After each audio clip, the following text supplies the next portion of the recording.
증인에 대한 2023년도에 있었던 1차 탄핵과 관련해서 질문드리겠습니다.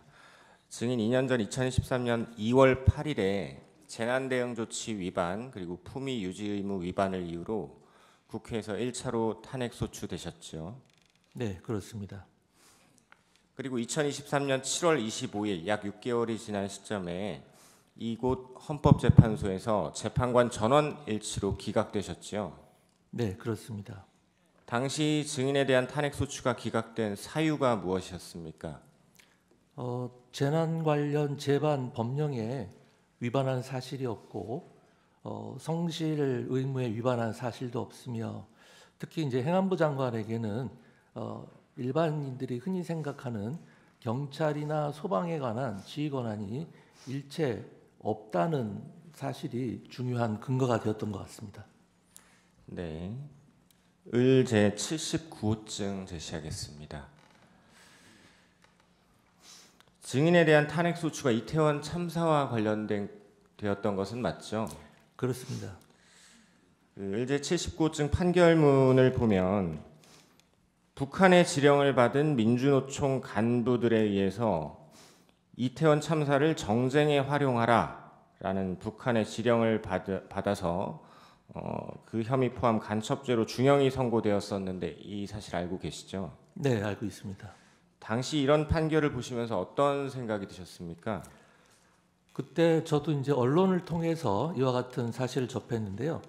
이태원 참사를 세월호 참사와 같이 진상규명 투쟁을 하고 각계각층의 분노를 최대한으로 이끌어내서 조직적으로 활동하라는 지령을 북으로부터 내린 것이라고 그렇게 언론 보도에서 제가 들은 것으로 기억을 합니다.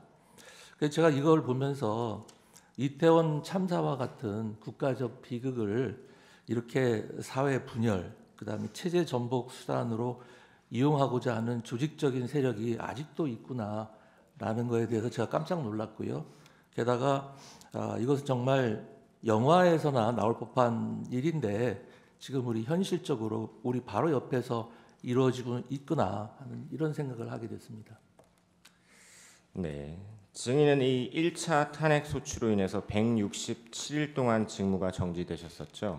그렇습니다. 이렇게 직무가 정지될 경우에 일반적으로 국정 운영에 어떤 문제점이 발생합니까? 일단 저희 행정안전부를 위주로 말씀을 드리면 행정안전부는 다른 부처하고 조금 특이성이 있는데요. 일반 행정이나 재난 관련에 있어서 총괄 조정 업무가 상당히 중요한 업무입니다. 근데 장관이 자리에 없게 되면 차관이 결국 그 역할을 하게 돼야 되는데 장관급 부처를 가지고 총괄 조정한다는 것이 대단히 어렵습니다. 그리고 또 이제 차관이 직무대행을 함에 있어서 차관 고유의 업무도 만만치 않은데 거기다가 장관의 막중한 업무를 맡아야 하기 때문에 사실상 공백이 생기지 않을 수가 없습니다. 그리고 새로운 의사결정이라든지 새로운 정책 추진은 아예 불가능한 것이고요. 그저 현상 유지에 급급한 그런 상황이 되게 됩니다. 그건 여러 가지 문제점이 있습니다. 네, 재난 관련해서도 문제점이 있다고 하셨는데 직무 정지 중에 경북 지역 산사태 그리고 오송 지하 차도 침수 발생했었죠. 그렇습니다. 당시에 재난 관리와 관련해서 어떤 문제점이 실제로 있었습니까? 잘 아시다시피 2023년 제가 직무 정지 기간 중에 굉장히 큰 집중호우가 있었습니다. 그래서 잘 아시는 바와 같이 오송 지하차도 참사가 있었고요. 경북 산사태에서 많은 분들이 희생하고 사망이 됐는데 무려 53명이 그때 희생을 당했습니다. 그런데 이제 재난에 있어서 가장 중요한 것은 뭐냐면은 지자체와의 협력이 가장 중요하고요. 지자체 외 소방, 경찰, 군과의 유기적인 협력이 필요한데요.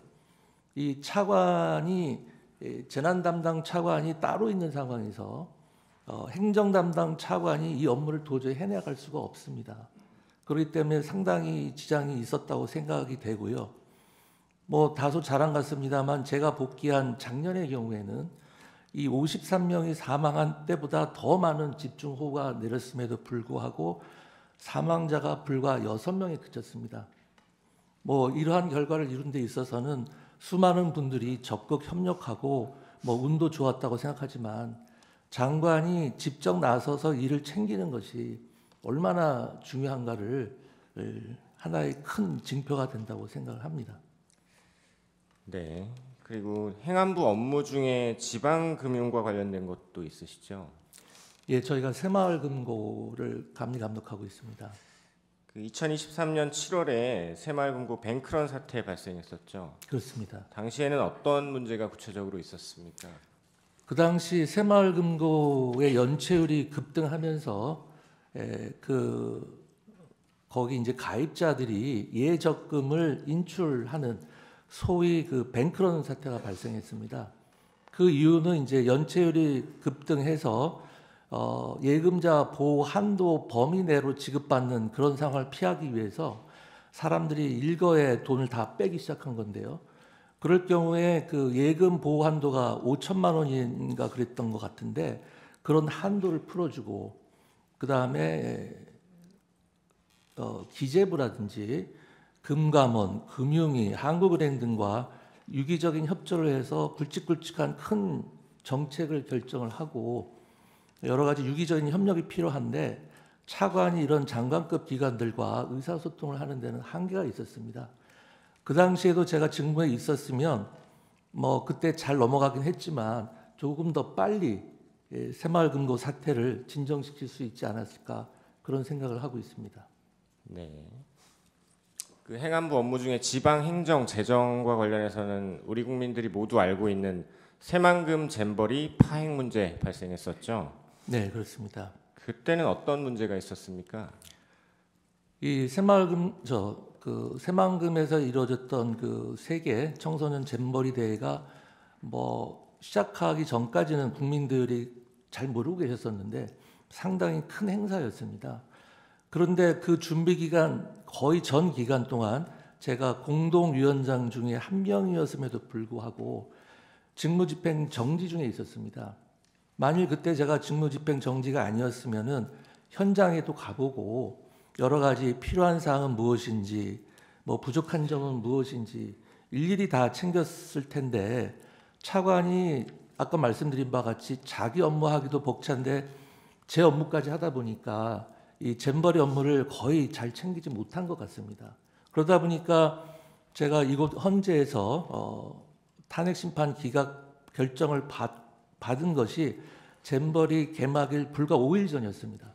그래서 제가 기각 판결 받자마자 이 잼버리 현장을 가 보니까 정말 준비 상황이라든지 이런 것들이 참담한 상황이었습니다. 하지만 준비 기간이 거의 없었고 그나마 대통령께서 적극 지원을 해주시고 저희 행안부에서도 여러 가지 재정적 지원을 해서 뭐 우리나라 전 국민, 뭐 종교단체, 기업, 지자체 협력으로 그나마 큰 문제 없이 잼버리 문제를 잘 해결해 나갈 수가 있었습니다. 네. 다음으로 증인에 대한 2차 탄핵과 비상계엄에 대해서 질문드리겠습니다. 증인께서는 비상계엄 이후에 두 번째 탄핵 소추되셨죠? 그렇습니다. 그 사유는 무엇이었습니까? 뭐 내란에 동조했다는 건데요. 뭐 하도 황당해가지고 뭐 소추 사유는 읽어보지도 않았습니다. 증인은 사전에 대통령이나 국방장관으로부터 비상계엄에 관한 준비나 필요한 조치를 지시받은 적 있습니까? 전혀 없습니다. 정부조직법 그리고 행안부 규정에 의하면 행안부 장관, 경찰과 소방에 대한 지휘권 있으십니까? 소방과 경찰에 대해서는 중요 정책 수립에 대해서만 지휘할 수 있는 권한이 있고 소방과 경찰에 대해서 지시를 한다거나 지휘를 할 수 있는 권한은 일체 없습니다. 네. 증인 비상계엄 선포 전에 대통령께 비상계엄 만류 의사 전달하셨죠. 네. 그리고 경찰의 출동에 관여하기는커녕 사전에 알지도 못했고 심지어 조금 전에 말씀하신 것처럼 경찰과 소방에 대한 지휘권도 없는데 왜 국회에서 증인을 탄핵 소추했다고 보십니까? 뭐 국회에서 뭐 무차별 탄핵 남발을 하는 것은 뭐 어제 오늘의 일이 아니고요. 결국은 국정을 방해하고 국정에 발목 잡기를 한다는 것은 대다수 국민들이 다 인식하고 있는 것이라고 생각을 합니다. 네. 증인은 이 정부 들어 29건의 총 탄핵 소추 중에 2번을 직접 겪으셨습니다. 네. 그 경험에 비추어서 이러한 탄핵들이 국정에 어느 정도 지장을 주는 수준을 넘어서 국정 마비를 초래한다라고 보십니까? 제가 좀 전에 말씀드린 바와 같이 행정안전부만 해도 사실상 현상 유지만 할 수 있을 뿐이지 아무것도 할 수 있는 게 없었습니다. 인사도 저희 행정안전부 자체 내 인사도 적체가 됐었고 새로운 정책 추진하는 것은 엄두도 낼 수 없는 상황이었습니다. 그런데 지금과 같이 동시다발적으로 총리, 감사원장, 방통위원장은 간신히 해소가 됐습니다만 중앙지검장 그밖에 특정인의 수사를 담당하던 수많은 검사들이 동시다발적으로 탄핵을 당하는 상황에서는 국정이 마비되지 않고 있다는 것이 오히려 좀 신기하다고 생각합니다. 네. 증인 2차 탄핵 소추 당하시고 사임하셨죠? 그렇습니다. 장관의 자리가 이렇게 중요한데 사임하신 이유는 무엇입니까?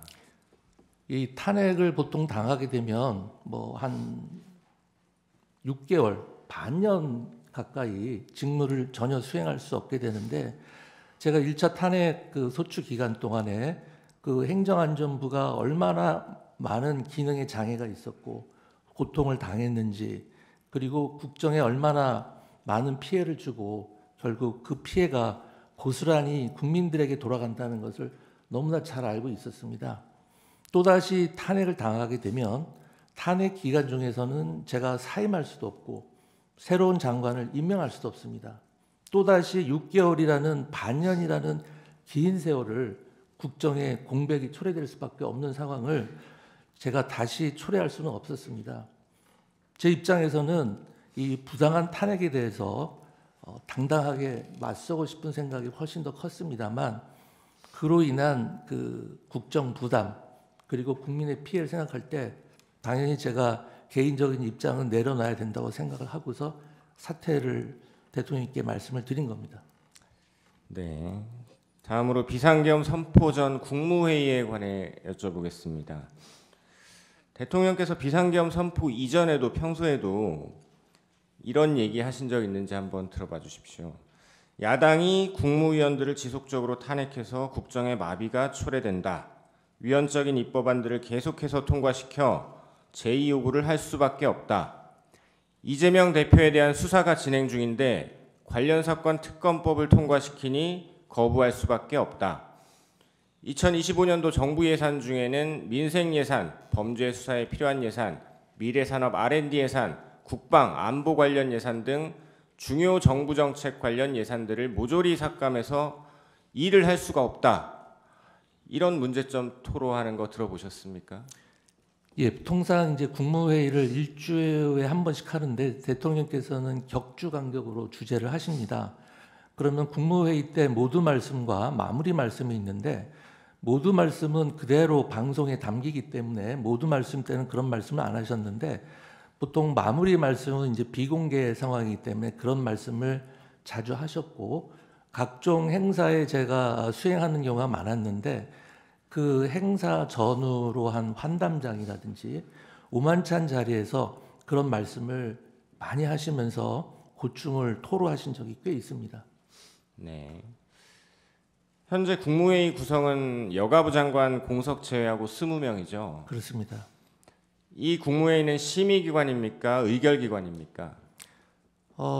지금 뭐 실무적으로도 그렇고 학설상으로도 심의 자문기관으로 제가 알고 있습니다. 의결기관은 아닌 것으로 알고 있습니다.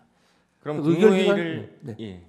의결기관이라고 한다면 그 의결 자체에 특별한 의미가 있고 어떤 행정적인 어떤 결정의 의미가 있어야 되는데 뭐 방통이나 국회나 뭐 국민권익이나 이런 곳들이 이른바 의결기관인 것이고 이 국무회의 자체는 국민이 선출한 대통령이 정당성을 가지시는 분이고 국무위원은 대통령께서 그러한 정당성에 기인해서 임명한 사람들이기 때문에 국무회의에서의 어떤 심의 사항에 대해서는 결국은 최종적으로 대통령께서 결정하고 판단할 사항이기 때문에 그 국무회의의 실질적 성격은 심의 자문 기관으로 보는 것이 맞다고 생각합니다. 네. 증인은 계엄 선포 당일 20시 40분경에 대통령 집무실에 도착하셨죠? 뭐 그 즈음일 겁니다. 증인이 도착했을 때 집무실에 국방장관 그리고 법무부 장관 먼저 도착해 계셨죠? 그렇습니다. 증인이 이렇게 집무실에 도착하고 약 2분 정도 지난 시점에 대통령께서 국무총리도 들어오라고 하지라고 해서 집무실 옆 대회의실에 있던 국무총리, 통일부 장관이 들어왔고 잠시 뒤에 외교부 장관, 국정원장도 함께 집무실로 들어왔죠. 예, 제가 기억하는 바는 그렇습니다. 당시에 집무실에 들어온 국무위원들은 대통령이 비상계엄을 선포하려고 한다라는 사실을 모두 알게 되었었죠. 네, 그렇습니다. 네. 그래서 외교부 장관이 대통령에게 외교관계에 영향을 끼치는 것이 너무 크다라며 만류 의사를 전달하셨죠. 그렇습니다. 이에 대해서 대통령은 안다, 길지 않을 것이다, 다 생각했다, 순간적으로 하는 것이 아니다, 깊이 생각했다, 무엇보다 탄핵 때문에 도저히 안 되겠다, 감사원장, 중앙지검장 탄핵을 하는 마당에 도저히 안 될 것 같다, 이런 이야기 하셨죠. 그렇습니다. 뭐 표현상의 차이인데요. 길지 않을 것이라고 한 게 아니라 오래 가지 않을 것이다. 이렇게 말씀하셨던 것 같습니다. 네. 그 이후에 국방부 장관을 제외한 그 자리에 있던 국무위원들이 바로 옆 대회의실로 나가서 비상계엄을 주제로 의견을 나누셨죠. 예. 그리고 누군가 증인에게 행안부 장관이 가서 말씀 좀 드려보라라고 해서 증인이 다시 집무실로 들어갔고 대통령에게 만류 의사 전달하셨죠. 그렇습니다. 그리고 국무총리도 두세 번 집무실로 들어가서 대통령과 이야기를 나누고 나오셨죠. 예, 그렇습니다. 그 과정에서 누군가 국무회의를 해야 한다 네. 이런 이야기를 했고 그래서 국무총리가 대통령께 국무회의 의사를 확인하기 위해서 또 들어가셨었죠. 예, 맞습니다. 그리고 예정되었던 22시가 다가올 즈음 대통령이 국무위원들 다 오셨냐라고 물어보기도 했죠. 예, 그렇습니다. 다 도착하지 못했다는 말을 듣고 대통령이 다시 또 기다렸고 과반인 11명의 국무위원이 도착했다는 이야기를 듣고 대회의실로 나와서 앉으셨죠. 네, 맞습니다. 11명이 모였을 때 그 모인 국무위원들은 자신들이 모인 이유가 비상계엄 선포 때문이라는 것을 다들 알고 있었습니까? 네, 당연하죠. 네. 김용현 국방부 장관은 당시 비상계엄 선포문을 복사해서 나누어 주었다고 진술했는데 증인은 이 선포문을 본 기억이 있으십니까? 그 당시 워낙 경황이 없어가지고요. 제가 정확한 기억은 없습니다만 다른 분들이 그렇게 진술을 하시는 것 같습니다. 그렇다면 그분들 진술이 맞을 겁니다. 네. 대통령께서는 11명의 국무위원들이 다 모여서 이제 국무회의가 구성된 이후에 어떤 말씀을 하셨습니까? 그 당시 상황이 이제 대통령께서 아까 말씀하신 것처럼 10시 이제 발표 시간이 다가오니까 이 대접견실 쪽으로 잠깐 건너오셔서 국무위원들 다 모였느냐 그렇게 말씀을 하셨는데 그때 아마 의사 정족수가 안 된 것으로 알고 있습니다. 그래서 다시 대통령 집무실로 들어가셨고 아마 11명이라는 의사 정족수가 채워진 다음에 대통령께서 정장을 갖추고 다시 들어오셔가지고 그 대접견실 중앙에 앉으시고 저희 국무위원들은 다시 자리를 정돈해서 그 주위로 이렇게 쭉 나란히 앉고 그 당시 몇 분 계셨던 수석 비서관들은 다 자리에서 빠졌습니다. 그러고 나서 저희들이 이제 계속 논의를 이어서 대통령님을 좀 만류하는 그런 취지의 이야기를 했고요. 대통령께서는 뭐라고 말씀하셨냐면은 여러분들이 이야기하는 그러한 뭐 경제, 외교의 영향, 정무적인 부담 이런 거 다 안다. 나도 신중하고 깊게 생각을 했다. 내가 왜 그 점을 고민을 안 했겠냐. 하지만 국무위원 개개인이 느끼는 상황인식, 위기감, 그리고 책임감과 국정을 총괄하는 대통령으로서 가지고 있는 상황인식과 위기감, 그리고 책임감은 차원이 다른 것이다. 이런 말씀을 마지막으로 하셨습니다. 그때 제가 받은 느낌이 뭐였냐면은 제가 1차 탄핵 소추 때 그렇게 심각한 영향이 있었는데 과연 그러면은 타 부처 장관들은 그런 사정을 알았을까? 그런 생각을 했습니다. 그리고 지금과 같이 그 동시다발적으로 여러 명의 그 부처 방통위는 아예 기능을 정지해 버린 상태였고 수많은 사람이 탄핵을 당하고 예산은 각 부처 예산은 뭐 조금 깎인 것도 있고 많이 깎인 것도 있겠지만 국정 전반적으로 봤을 때는 엄청난 예산이 유사일에 처음으로 깎인 상황이고 정부에서 추진하는 법령은 다 국회 통과를 못하고 정말 엉뚱한 법령들을 통과돼서 대통령으로 하여금 거부권을 행사하지 않으면 안 되게 만드는 그런 상황이 되면 정말 대통령님의 고심이 크셨을 수밖에 없겠구나라는 생각을 그때 그 말씀을 듣고 다시 한번 하게 됐고요. 다른 국무위원들도 아마 비슷한 생각을 했을 겁니다. 대통령님의 고심을 그 당시 충분히 이해할 수 있었고 참 우리가 저렇게까지 같이 고민을 못한 것에 대해서 상당히 죄송스러운 마음도 있었습니다.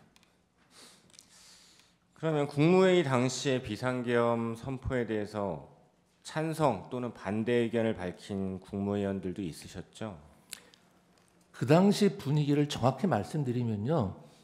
찬성과 반대를 밝히는 자리가 아니었기 때문에 어느 누구도 찬성이니 반대니 이런 워딩 자체를 한 사람은 없었습니다. 거기 모인 국무위원들은 전부 다 이제 아까 얼핏 말씀하셨지만 대리인께서 이 뭐 선포 전 국무회의를 거치도록 국무회의 심의를 거치도록 되어 있네요라고 누가 얘기를 했기 때문에 거기에 대해서 이번 비상계엄이 위헌이다, 위법이다라고 생각한 사람 아무도 없었습니다. 단지 이렇게 비상계엄이 약 45년 만에 선포됐을 때 국민들이 이것을 받아들일 수 있겠는가, 외교나 경제에 미치는 영향이 얼마나 크겠는가, 과연 이걸 추후 정무적인 부담이라든지 야당의 공세를 막아낼 수 있겠는가 라는 것에 대해서 상당히 걱정과 우려를 했고 그렇다면 대통령님을 우리가 만류해야 되지 않는가 이런 상황이었습니다. 한 사람씩 뭐 돌아가면서 찬성 반대를 밝히는 자리도 아니었고요. 몇몇 분이 그런 이야기를 하면 대부분 공감하면서 말씀을 추가로 하시는 분들도 있었고 뭐 거기에 공감은 하지만 아무 말씀도 안 하는 분도 있었고 하지만 뭐 거기에 대해서 뭐 반대하거나 찬성하거나 뭐 이런 분은 없었고요. 전반적으로 모든 국무위원들이 걱정과 우려 속에 대통령을 만류해야 되는 거 아니냐 이런 상황이었습니다. 네. 그러고 나서 이제 대통령께서 국무회의 마치고 예정된 원래 22시를 넘긴 22시 22분경에 브리핑룸으로 내려가서 23분부터 대국민 담화와 함께 비상계엄 선포하셨죠. 네. 증인이 대통령 집무실에 도착한 20시 40분경부터 대통령이 비상계엄을 선포하러 대회의실을 떠난 22시 22분경까지 약 1시간 44분입니다. 이 시간 동안 11명의 국무위원들이 동시에 한자리에 앉아서는 아니지만 순차적으로 집무실 그리고 바로 옆 대회의실에서 대통령이 어떤 이유로 비상계엄을 선포하려 한다라는 걸 설명하시고 비상계엄 선포에 관한 총리, 기타 국무위원들의 의견이 대통령에게 전달되고 다시 그에 대해서 대통령이 자신의 의견을 밝히기도 한 거죠. 네, 그렇습니다. 이게 한꺼번에 모인 게 아니라 국무위원들이 이제 순차적으로 왔기 때문에 늦게 온 국무위원들은 옆자리에 있는 국무위원들이 지금 무슨 상황이냐, 무슨 얘기가 오고 갔냐 해서 두 분이서 이야기를 하면서 다들 업데이트가 되어 있는 상태였습니다. 네. 당시에 증인 외에도 다른 국무위원들도 국무위원 서로 간에 논의를 하고 일부 국무위원들은 대통령에게 의견을 전달하기도 했었죠. 그렇습니다. 아까 말씀드린 바와 같이 저도 한번 들어갔다 왔고요. 총리님도 뭐 두세 번 정도 들어갔다 오신 것으로 제가 기억을 합니다. 네, 그럼 국무회의 주관부처 장관이시죠? 네, 시셨죠. 예. 주간부처 장관으로서 보셨을 때 비상계엄 선포 전 국무회의 이거 유효하다고 보십니까? 그 유효 여부를 제가 판단할 지위에 있지는 않고요. 다만 제가 분명하게 말씀드릴 수 있는 것은 당시 그 자리에 있던 국무위원들은 모두 국무회의를 한다고 생각을 하고 있었습니다.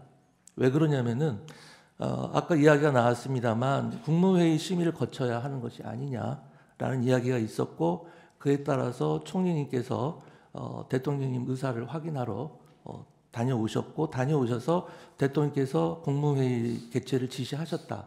이런 말씀을 총리님께서 직접 하셨고요. 그다음에 국무위원 의사정족수인 11명이 모일 때까지 저희가 다 기다렸고 심지어 대통령께서도 10시 발표 예정이었던 계엄 선포를 거의 30분 가까이 늦추면서 국무회의 의사정족수가 되기를 기다렸던 것이고요. 그다음에 의사정족수가 된 다음에는 아까 말씀드렸습니다만 대통령께서 정장을 갖추시고 저희들이 모여있던 대접견실로 건너오셔서 중앙에 앉으시고 저희들도 자리를 다시 한번 정리해서 앉았고 그때 있던 수석 비서관들도 다 빠지고 이런 상황이었습니다. 그렇기 때문에 당시 참석했던 국무위원들 자체는 다 국무회의를 한다고 생각을 했을 겁니다. 저뿐만이 아니라 다만 그것이 국무회의로서 인정을 받을 수 있느냐 없느냐는 또 별개의 문제라고 생각을 합니다. 네. 회의록에 대해서 여쭤보겠습니다.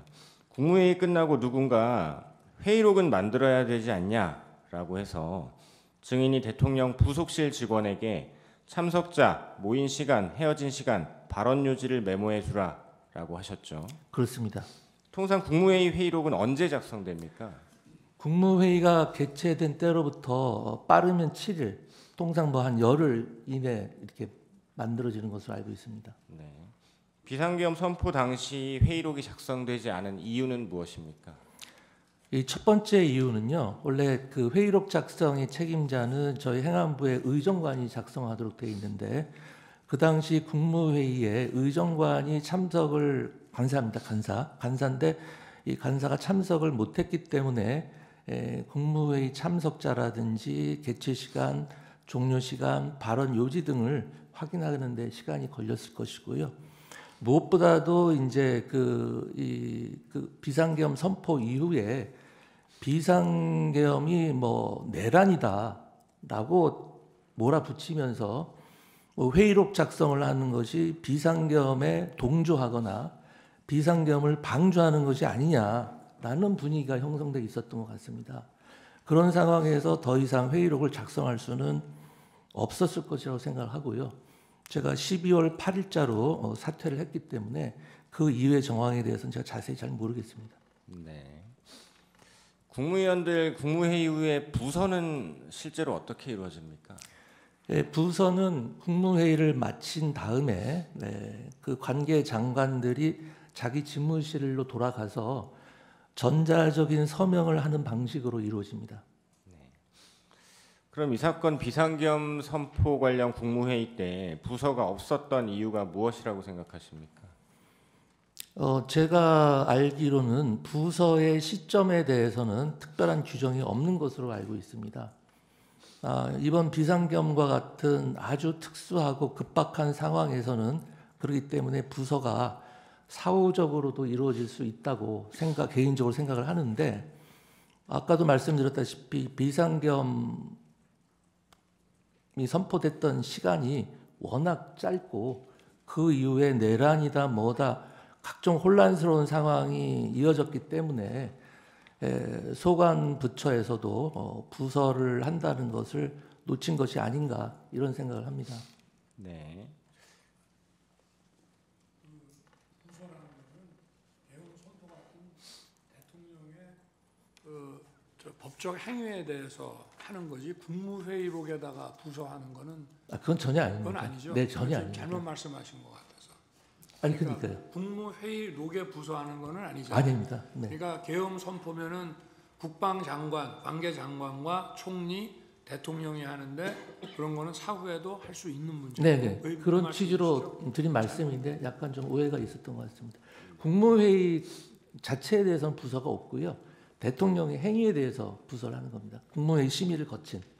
네. 잠깐만요. 15분 이어서 쓰시겠습니까? 네, 이어서 쓰겠습니다. 그렇게 하십시오. 15분. 쪽지 관련해서 여쭤보겠습니다. 대통령이 평소 뭐 증인 포함 국무위원들에게 어떤 지시하실 내용이 있으실 경우에 보통은 어떻게 합니까? 전화로 합니까? 아니면 문건 같은 걸로 합니까? 그 면전에서 지시하실 때는 그냥 말씀을 하시고요. 그 다음에 경우에 따라서는 급한 일 같으면 전화로 말씀하시는 경우도 있으십니다. 그리고 보통은 이제 정식 개통을 통해서 지시사항이 이렇게 문서로 내려옵니다. 네. 증인은 비상계엄 선포 전후로 대통령 집무실에서 대통령 또는 국방부 장관으로부터 비상계엄과 관련된 어떤 지시사항이 기재된 쪽지 받으신 적 있으십니까? 전혀 없습니다.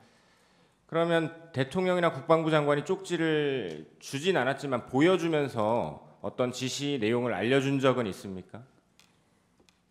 그런 사실도 전혀 없고요. 뭐 이번 대통령에 대한 검찰의 공소장을 보니까 뭐 보여줬다는 얘기가 나오는데 대통령이 주면 주지 뭘 보여주고 뭐 그렇게는 상식적으로 저는 납득이 안 갑니다. 네.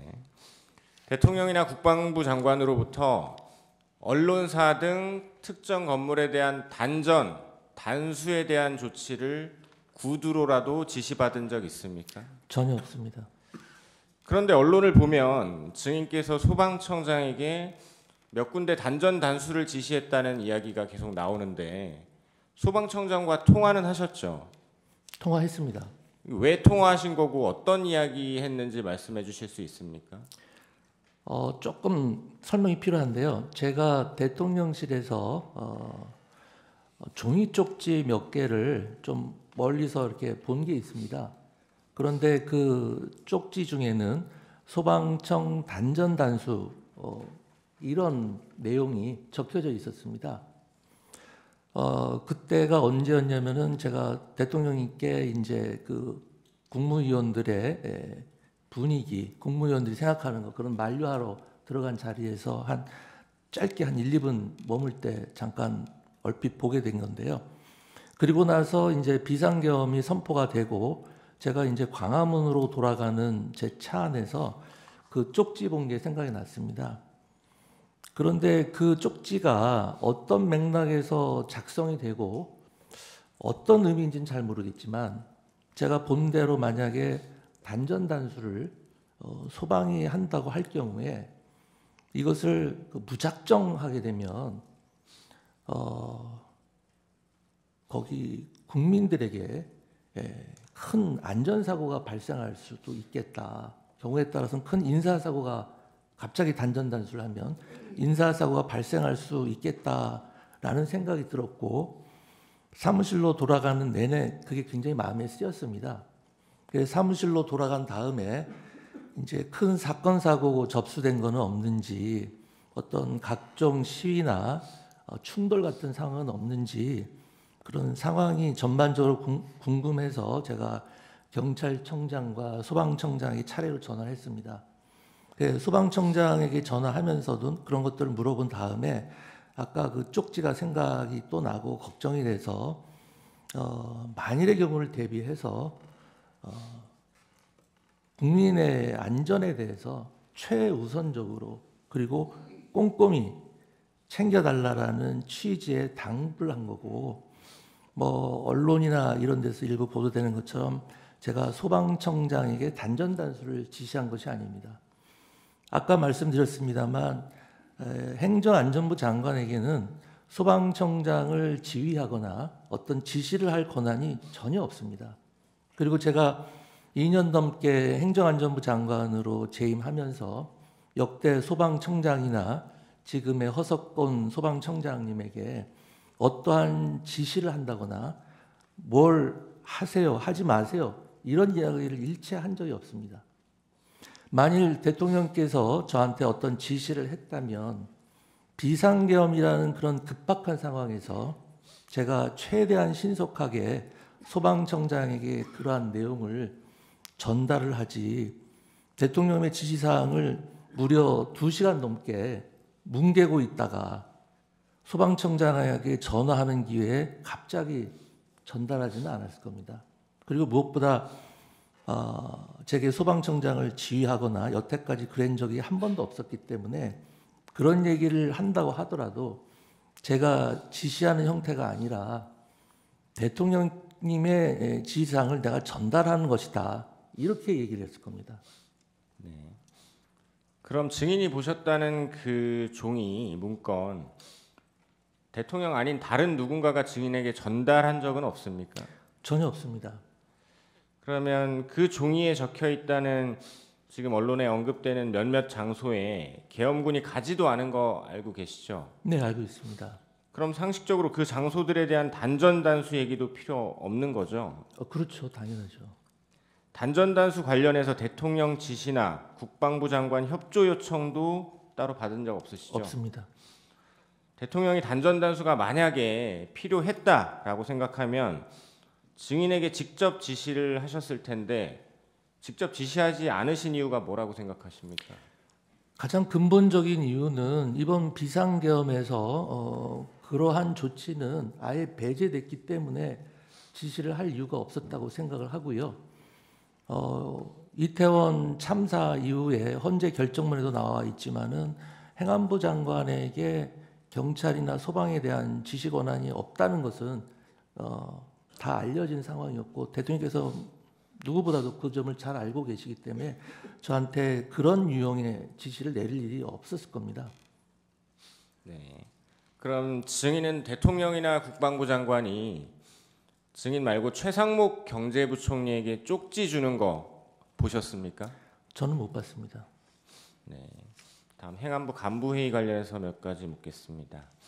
증인 23시 10분경 용산에서 출발하고 23시 30분경 집무실 도착 그리고 00시 00분경 행안부 간부회의 주최하셨죠?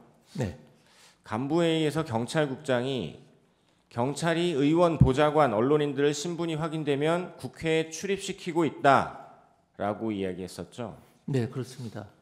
간부회의에서 경찰이나 소방 담당자에게 증인께서 단전단수 방법을 알아보라거나 단전단수를 하라거나 이런 지시한 적 있으십니까? 그런 적 일체 없습니다. 네, 계엄 해제 이후의 대통령과의 통화에 대해서 여쭙겠습니다. 증인 2024년 12월 4일 13시 06분경 대통령에게 전화하신 적 있으시죠? 네 있습니다. 당시에 증인 대통령에게 어떤 이야기 하셨나요? 제가 그때 대통령께 드린 말씀은 대통령님 계엄 해제는 신속히 해제를 정말 잘하신 것 같습니다라고 말씀을 드렸더니 대통령께서 하시는 말씀이 그래 말이야 그렇지 않아도 좀 전에 서울청장인지 경찰청장인지 하고도 통화를 했는데 신속하게 의원들을 출입을 시켜서 계엄이 빨리 해제되고 그 덕에 유혈 사태 최악의 경우에 유혈 사태도 일어나지 않고 잘 해결된 것 같다. 그래서 그 서울청장인지 경찰청장인지를 잘했다고 칭찬해 줬다.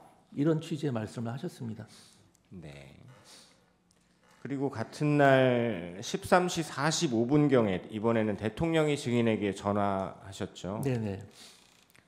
그때 대통령이 이 비상계엄 선포와 관련된 어떤 소회를 이야기하시면서 했던 이야기 기억나십니까? 그때는 뭐 정확히 기억 안 나는데 그 아까 좀 전에 전화했을 때 하고 비슷한 취지의 말씀을 하셨습니다. 뭐 정말 절박했다 예, 탄핵 예, 때문에 예. 도저히 어떻게 해볼 도리가 없다 이런 이야기 하셨었죠. 네. 그러면서 뭐 그렇게 말씀하시면서 참 지금 뭐 내란 이야기가 나오고 있는데 참 황당하다. 뭐 이런 말씀도 하셨다는 것 같습니다. 네, 남은 시간 제주 때 쓰겠습니다. 저 청구인 주신문 뭐 그대로 쓰시든지 붙여서 쓰시든지 그건 알아서 하십시오. 네. 저희 준비한 주신문 묻기 전에 피청구인 주신문 사항에 대해서 몇 가지 좀 확인하고 시작하겠습니다. 증인 이번에 계엄 이후에 2차 탄핵 소추안 발의 후에 사임하셨잖아요. 그렇습니다. 네. 이 사직서는 국무위원 중에 증인만 제출한 것입니까? 아니면 다른 국무위원도 일괄 제출한 겁니까? 그 계엄 선포 다음 날 총리님 주재로 저희 국무위원들 간담회가 있었습니다. 거기서 일괄 사표를 제출하냐 마냐 갑론을박이 있었고요. 네. 그 자리에서 결정된 것은 총리님께 모든 것을 위임하자 이렇게 됐었고 개별적으로 사표를 제출한 사람은 없는 것으로 알고 있고요. 네. 저 같은 경우는 탄핵 소추가 발의가 되었고 아까 말씀드린 주신문에서 있었던 것과 같은 상황이 있어서 제가 사표를 제출했던 것으로 알고 개별적으로 있고 사직서를 네, 제출한 그렇습니다. 분은 증인만 그렇게 한 것으로 알고 있다는 제가 뜻입니까? 알기로는 그렇습니다. 네, 알겠습니다. 주신문에서 대통령이 계엄 선포 이전에도 국무회의에서 아까 뭐 모두 발언 말고 공개되지 않는 그 마치는 발언에서는 뭐 이런 얘기들을 하셨다 그러면서 그 중에 이재명 대표에 대한 수사가 진행 중인데 관련 사건 특검법을 통과시키니 거부할 수밖에 없다 이런 얘기도 하신 것으로 지금 대리인께서 물으실 때 그렇다고 대답을 하셨는데 이재명 대표 수사 관련해서 관련 사건 특검법이라는 게 뭔가요? 이재명 대표에 대한 수사를 못하게 하는 특검법안이 있었습니까? 뭐 그 자세한 내용은 모르겠는데요. 아까 말씀드린 바와 같이 그거 모르시면서 뭐 아니요. 그렇다고 맞다고 대답을 아니 하세요. 정확히 들어보십시오. 국무회의 후반 그다음에 다른 행사의 환담회 전후 그다음에 네. 오만찬에서 그런 취지의 말씀을 하셨고 그 대통령께서 어떤 취지로 말씀하셨는지 제가 잘 모르죠. 그게 지금 대리인께서 말씀하시는 부분에 대해서 지금 아시기로는 그런 특검법안이 있었습니까? 잘 모르겠습니다. 저는.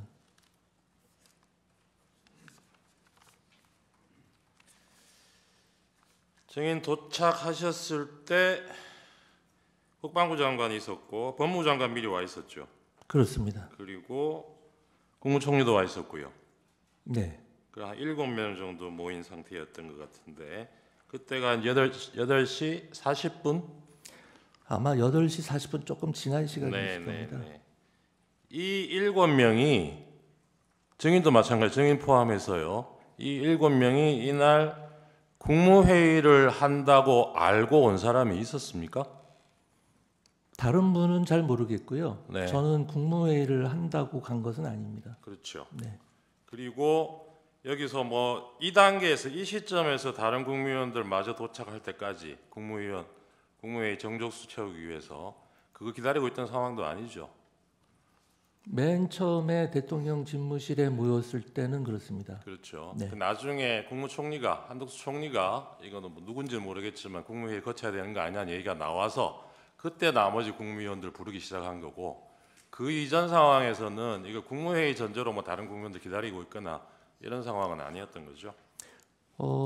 제 기억은 그랬던 것 같습니다. 국무회의를 해야 국무회의 심의를 거쳐야 된다. 누군가 네, 얘기를 네, 했고 그래서 우리가 총님한테 총님 들어가서 대통령께 한번 여쭤보시죠. 알겠습니다. 뭐 알겠습니다. 그렇게 됐던 것 같습니다. 증인 도착해서 보니까 그때 밤 10시에 22시에 계엄 선포 대국민 담화를 한다는 계획이었다는 거 확인하셨을 거 아닙니까? 네, 그렇습니다. 근데 증인이 도착하신 게 8시 40분 좀 넘었고 네, 그 당시에는 7명 정도만 모였고 네, 나머지 국무위원들 부르기 시작한 거는 제가 기록상 보니까 9시 20분 이후인 것 같아요.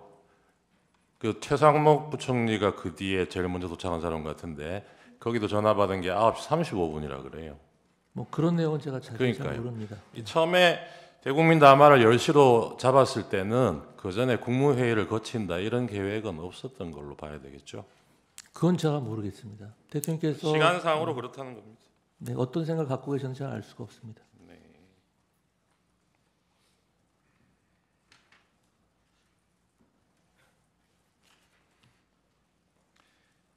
그 국무회의 거쳐야 되는 거 아니냐 이런 얘기하고 그때 이제 나머지 국무위원들 연락하기 시작해서 최초로 온 사람이 최상목 부총리였던 거는 기억나십니까?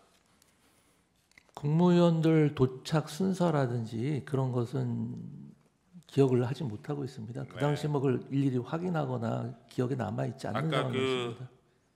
뭐 단전 단수 관련해서 뭐 쪽지 보셨다는 거예요. 네, 그 쪽지 말고 계엄 선포 자체에 대해서 뭐 검토한 문건이라든가 이런 문서는 혹시 그날 그 자리에서 보신 적 있습니까? 그 검토한 문건이라기보다 제가 최초로 대통령 집무실에 도착했을 때 그 또 책상에 있는 걸 문건을 하나 봤는데 네. 그게 지금 와서 보면 그게 계엄 선포문 아닌가 싶습니다. 네. 이제 비상계엄 이렇게 써 있었고요. 그러면 그날 증인이 보신 문건이라는 게 이 계엄 선포문 지금 말씀하신 거하고 네. 아까 단전 단수 쓰여 있던 네, 그 네, 문건하고 그렇습니다. 또 뭐 있었습니까? 없었습니다. 그렇게만 있었어요. 네. 그 문건 자체는 여러 장이 있었는데요. 네, 알겠습니다. 제가 본 거는 그렇습니다. 그 국무위원들이 뭐 만류하는 국무위원들이 많았지 않습니까? 네. 그죠? 증인도 그러셨다는 거고 네. 그렇게 국무위원들이 반대를 하면 피청구인이 그때 계획을 변경할 생각이 있어 보이던가요? 아까 말씀드린 바와 같이 반대라는 표현은 적절치가 않고요. 저희들이 이제 그 만류를 하면 네네 만류를 하면 모르겠습니다. 저희들은 어쨌든 너무 정무적인 부담이 클 것으로 국무위원들은 대체적으로 다 그렇게 생각을 했고요. 네, 그 알겠습니다. 만류하면은 뭐 만류할 수도 있겠다고 생각했는데 네. 대통령님이 다 고려를 하신 네, 사안이고 알겠습니다. 아까 31방에서 피청구인 대리인께서 증인이 도착한 8시 40분부터 선포하러 피청구인이 회의실 떠난 22시 22분경까지 마치 뭐 1시간 44분 동안 국무회의가 개최된 것처럼 이렇게 물으셨는데 실제로 정족수 채워져서 대통령 내려갈 때까지 시간은 5분이죠. 네 그렇다고 들었습니다. 네. 그 5분 동안에 그 5분 동안에도 대통령이 얘기를 많이 하셨죠. 그러니까 이제 그 국무위원들이 어떤 생각을 가지고 있고 네. 어떤 이야기를 한다는 것은 대통령께서 다 전달을 받으셨고요. 그 자리에서 처음에도 뭐 한번 대통령 제고해 주십시오 이런 어쨌든 정도 이걸 얘기가 뭐 있었던 것 국무회의라고 같고요. 볼 수 있을지는 모르겠는데 국무회의라고 볼 수 있다고 치더라도 네. 5분이잖아요. 네. 그 5분 안에 대통령이 자기 생각 설명하고 국무위원들 그렇습니다. 어떻게 생각하는지 의견 말해보라고 기회를 준 적이 있습니까? 그렇지는 않고요. 아까 말씀드린 바와 같이 국무위원들이 모였을 때 네. 그 우려의 목소리를 다시 한번 알겠습니다. 전달을 했고요. 지난번에 대통령께서 김영현 말씀하신 증인이 여기 겁니다. 나와서 증언하신 내용 중에 증인 관련된 부분 증인도 들으셨을 거예요. 네, 들었습니다. 행안부 장관한테도 그 문건을 작성해서 줬다고 얘기를 했습니다. 이 줬다고 김영현 잠깐만요. 증인이 얘기한 이 아니, 문건이 잠깐만요. 저도 분명히 들었는데요. 네. 저에게 줬다는 진술은 하지 않으셨습니다. 그러면 이 뭐 줬다는 걸 떠나서 네. 이 김영현 증인이 얘기한 문건이 아까 증인이 봤다는 단전 단수 기재되어 있는 그 문건이라고 생각하십니까? 그건 모르겠습니다. 김용현 장관님이 어떤 문건을 작성했는지 제가 알지 못합니다. 전혀. 아까 국무회의가 무슨 대통령에 대한 자문기관인 것처럼 그렇게 말씀하시던데 증인 그동안 국무회의에서 의결해 보신 적 없어요? 그 의결 보통 심의 의결 이렇게 표현을 하죠. 그러니까요. 근데 거기서의 의결이라는 것은 제가 아까 말씀드린 국무회의 규정에 국회라든지 좀 과반수 말씀을 출석으로- 끝까지 들어보시죠. 예. 여기 국회가 아니지 않습니까? 네. 국회처럼 뭐 질문하고 말 저희 끊고 시간이 이렇게 한정돼 하시면 있어서 안 되죠. 그렇습니다. 시간이 충분하면 저희 그럼 효율적으로 질문을 하시면 되죠. 네네. 네, 국무회의 규정이 있다는 건 아시죠? 알고 있습니다. 네, 거기에 구성원 과반수 출석으로 개의하고 출석 구성원 3분의 2 이상의 찬성으로 의결한다. 의사 정족수, 의결 정족수 이렇게 규정하고 있는 건 아시죠? 네, 알고 있습니다. 네. 증인 이날 대통령실에서 그 대통령 대국민 담화 보고 다른 국무위원들은 뭐 10시 40분, 50분 이 무렵에 자리를 떠서 자기 부처로 돌아갔는데 증인은 용산에서 출발한 시간을 23시 10분경이라고 그러셨어요. 다른 분들보다 좀 늦어진 이유가 뭡니까? 다른 분들보다 늦은 것은 전혀 아니고요. 이제 국무회의가 끝난 다음에 다들 사실 망연자실한 상태에서 3~3호 흩어져서 나가기 시작했고요. 저도 다른 국무위원들과 같이 나왔습니다. 네, 알겠습니다. 그래서 집무실에 도착하신 게 11시 반경이죠. 네, 11시 반쯤 간부 회의는 됐습니다. 12시에 시작됐고요. 예. 그 30분 동안 뭐 하셨습니까? 아까 말씀드린 바와 같이 이제 경찰청장, 소방청장과 네, 통화도 그때 통화도 하셨다는 했고요. 거군요. 네, 그렇습니다. 네, 알겠습니다. 아까 그 간부회의에서 경찰국장이 보고했다 그랬나요? 지금 네, 국회의원들 뭐 출입 통제 안 하고 있다고 네, 출입을 하고 있다고 그랬습니다. 출입하고 있다고 네, 그랬죠. 네. 근데 나중에 실제 상황하고 비교해 보니까 이 보고가 맞던가요? 뭐 나중에 실제 다 출입이 됐으니까 경찰에서 190명이 출입이- 모인 것 아니겠습니까? 경찰에서 전면 통제하다가 일시 출입 허용했던 시간이 23시 07분부터 23시 36분이고요. 네. 포고령 발령되고 나서는 23시 36분부터 다시 전면 통제했습니다. 그러니까 증인이 간부 회의 시작한 12시 이 무렵에는 다시 전면 통제하고 있던 시점이에요. 나중에 그거 확인 안 해보셨습니까? 뭐 지금 근데 그 시점에서 경찰국장이 왜 그런 보고를 했냐 이런 취지의 질문이신 것 같은데요. 그것은 경찰국장에게 확인해 보시면 될 것 같습니다. 실제로 그렇게 저한테 보고를 했습니다. 모든 간부들이 모인 자리에서. 알겠습니다. 아까 그 단전 단수 적혀 있던 쪽지는 구체적으로 어디에 있었습니까? 대통령 집무실입니까? 여기 적혀 집무실입니다. 있습니까? 집무실, 네, 집무실에 어디에? 어디 위에 놓여 있습니까? 집무실 대통령 탁자에 이렇게 대통령 탁자인가요? 아니면 이 원탁 위인가요? 원탁 말한 원탁 위에. 네. 그 단전 단수에 소방청장 문구도 있었습니까? 제일 머릿말이 그랬던 것 같습니다. 그래요? 네, 머릿말이라는 게 그럼 제목같이 예, 그렇습니다. 소방청장 이렇게 돼 있었습니까?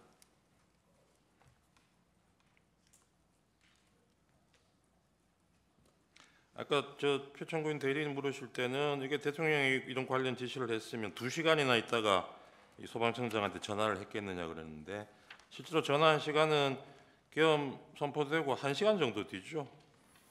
예, 계엄 11시 선포로부터는 37분 예, 경이니까요. 그렇습니다. 그렇죠.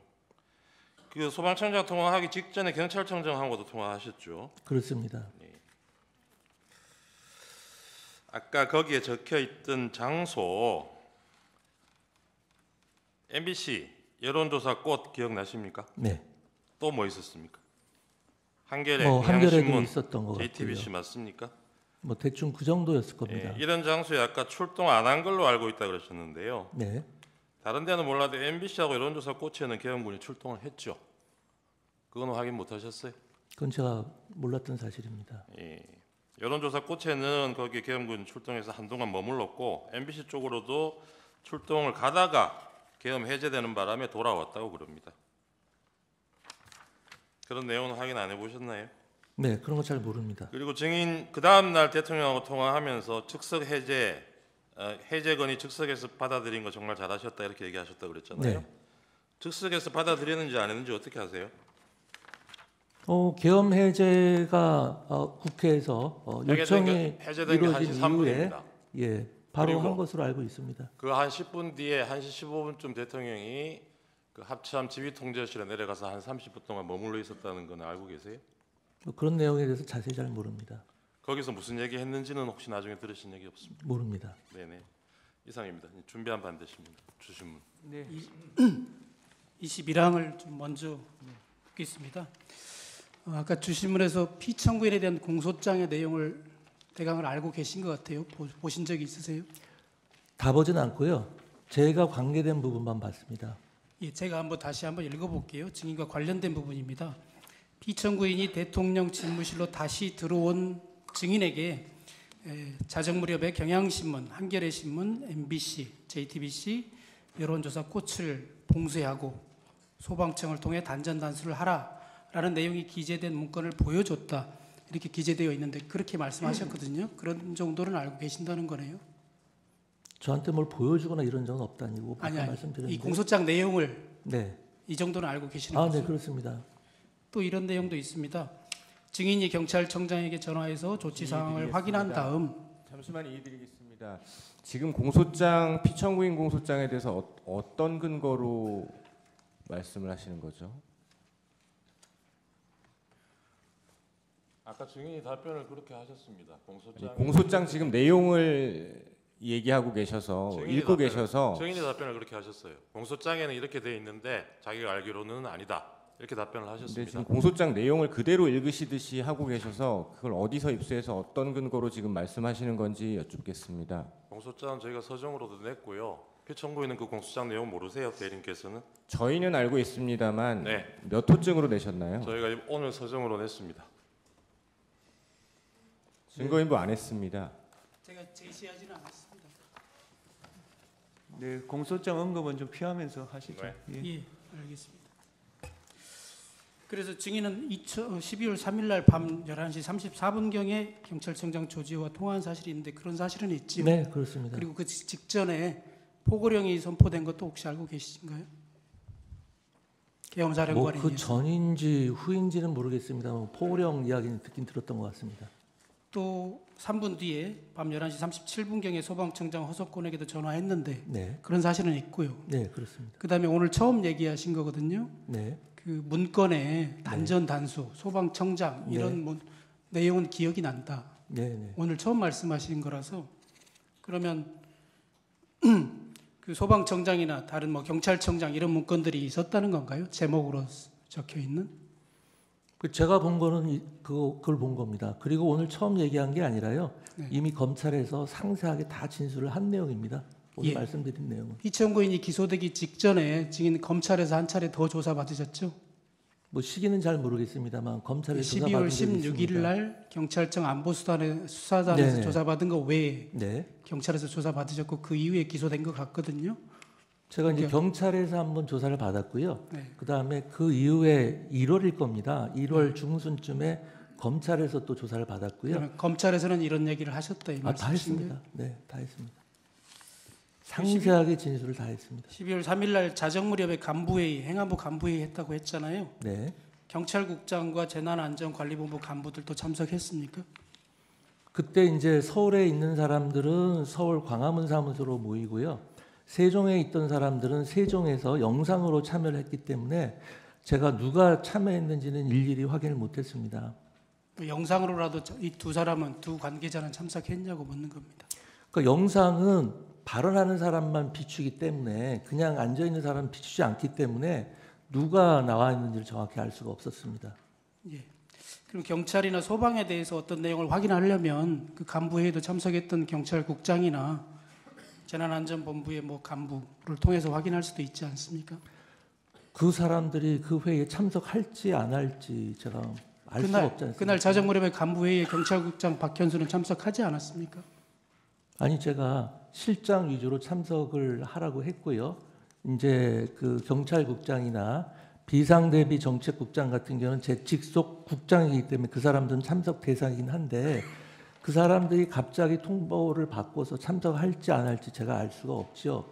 그리고 제가 그 전화를 한 것은 그 회의 전이지 않습니까? 그 회의 전에 지금 안전이 가장 중요하기 때문에 지금 무슨 사건 사고가 있는지 어떤 시위나 폭력 사태는 발생한 게 없는지 그런 걸 확인한 겁니다. 예, 알겠습니다. 그러면 증인 소방청장에게 지금 아까 말씀드린 그런 장소에 대해서 단전 단수하라고 지시한 적은 없다는 말씀이세요? 그렇습니다. 그 문건을 본 기억이 나서 광화문 청사로 돌아가는 길에 염려가 됐다 이렇게 말씀하셨거든요. 계속 신경이 쓰였죠. 신경은 쓰였지만 어떤 조치도 하지는 않았어요. 제가 뭐 그걸 보고 조치해 그 문건이 어떤 문건인지도 모르겠고 어떤 맥락에서 작성된 건지도 모르고 대체 그게 뭘 하자는 건지도 몰랐습니다. 그러면 소방청장과 통화할 때 그 문건에 적혀 있는 내용에 대한 우려라든가 이런 걸 전달한 바가 전혀 없다는 말씀이신가요? 소방청장한테는 그렇게 얘기를 안 했는데요. 소방청장과 무슨 얘기를 했는지는 제가 검찰에서 상세히 진술을 했습니다. 다만 문제는 뭐냐면은 제가 국회에서나 이 자리에서 자세히 소방청장과의 대화 내용을 밝히기는 어려운데요. 왜 그러냐면은 현재 지금 이게 수사 중에 있고 이 소방청장과의 대화 내용 부분은 이 사건 탄핵 심판 사유하고 관련이 없다고 저는 판단하고 있습니다.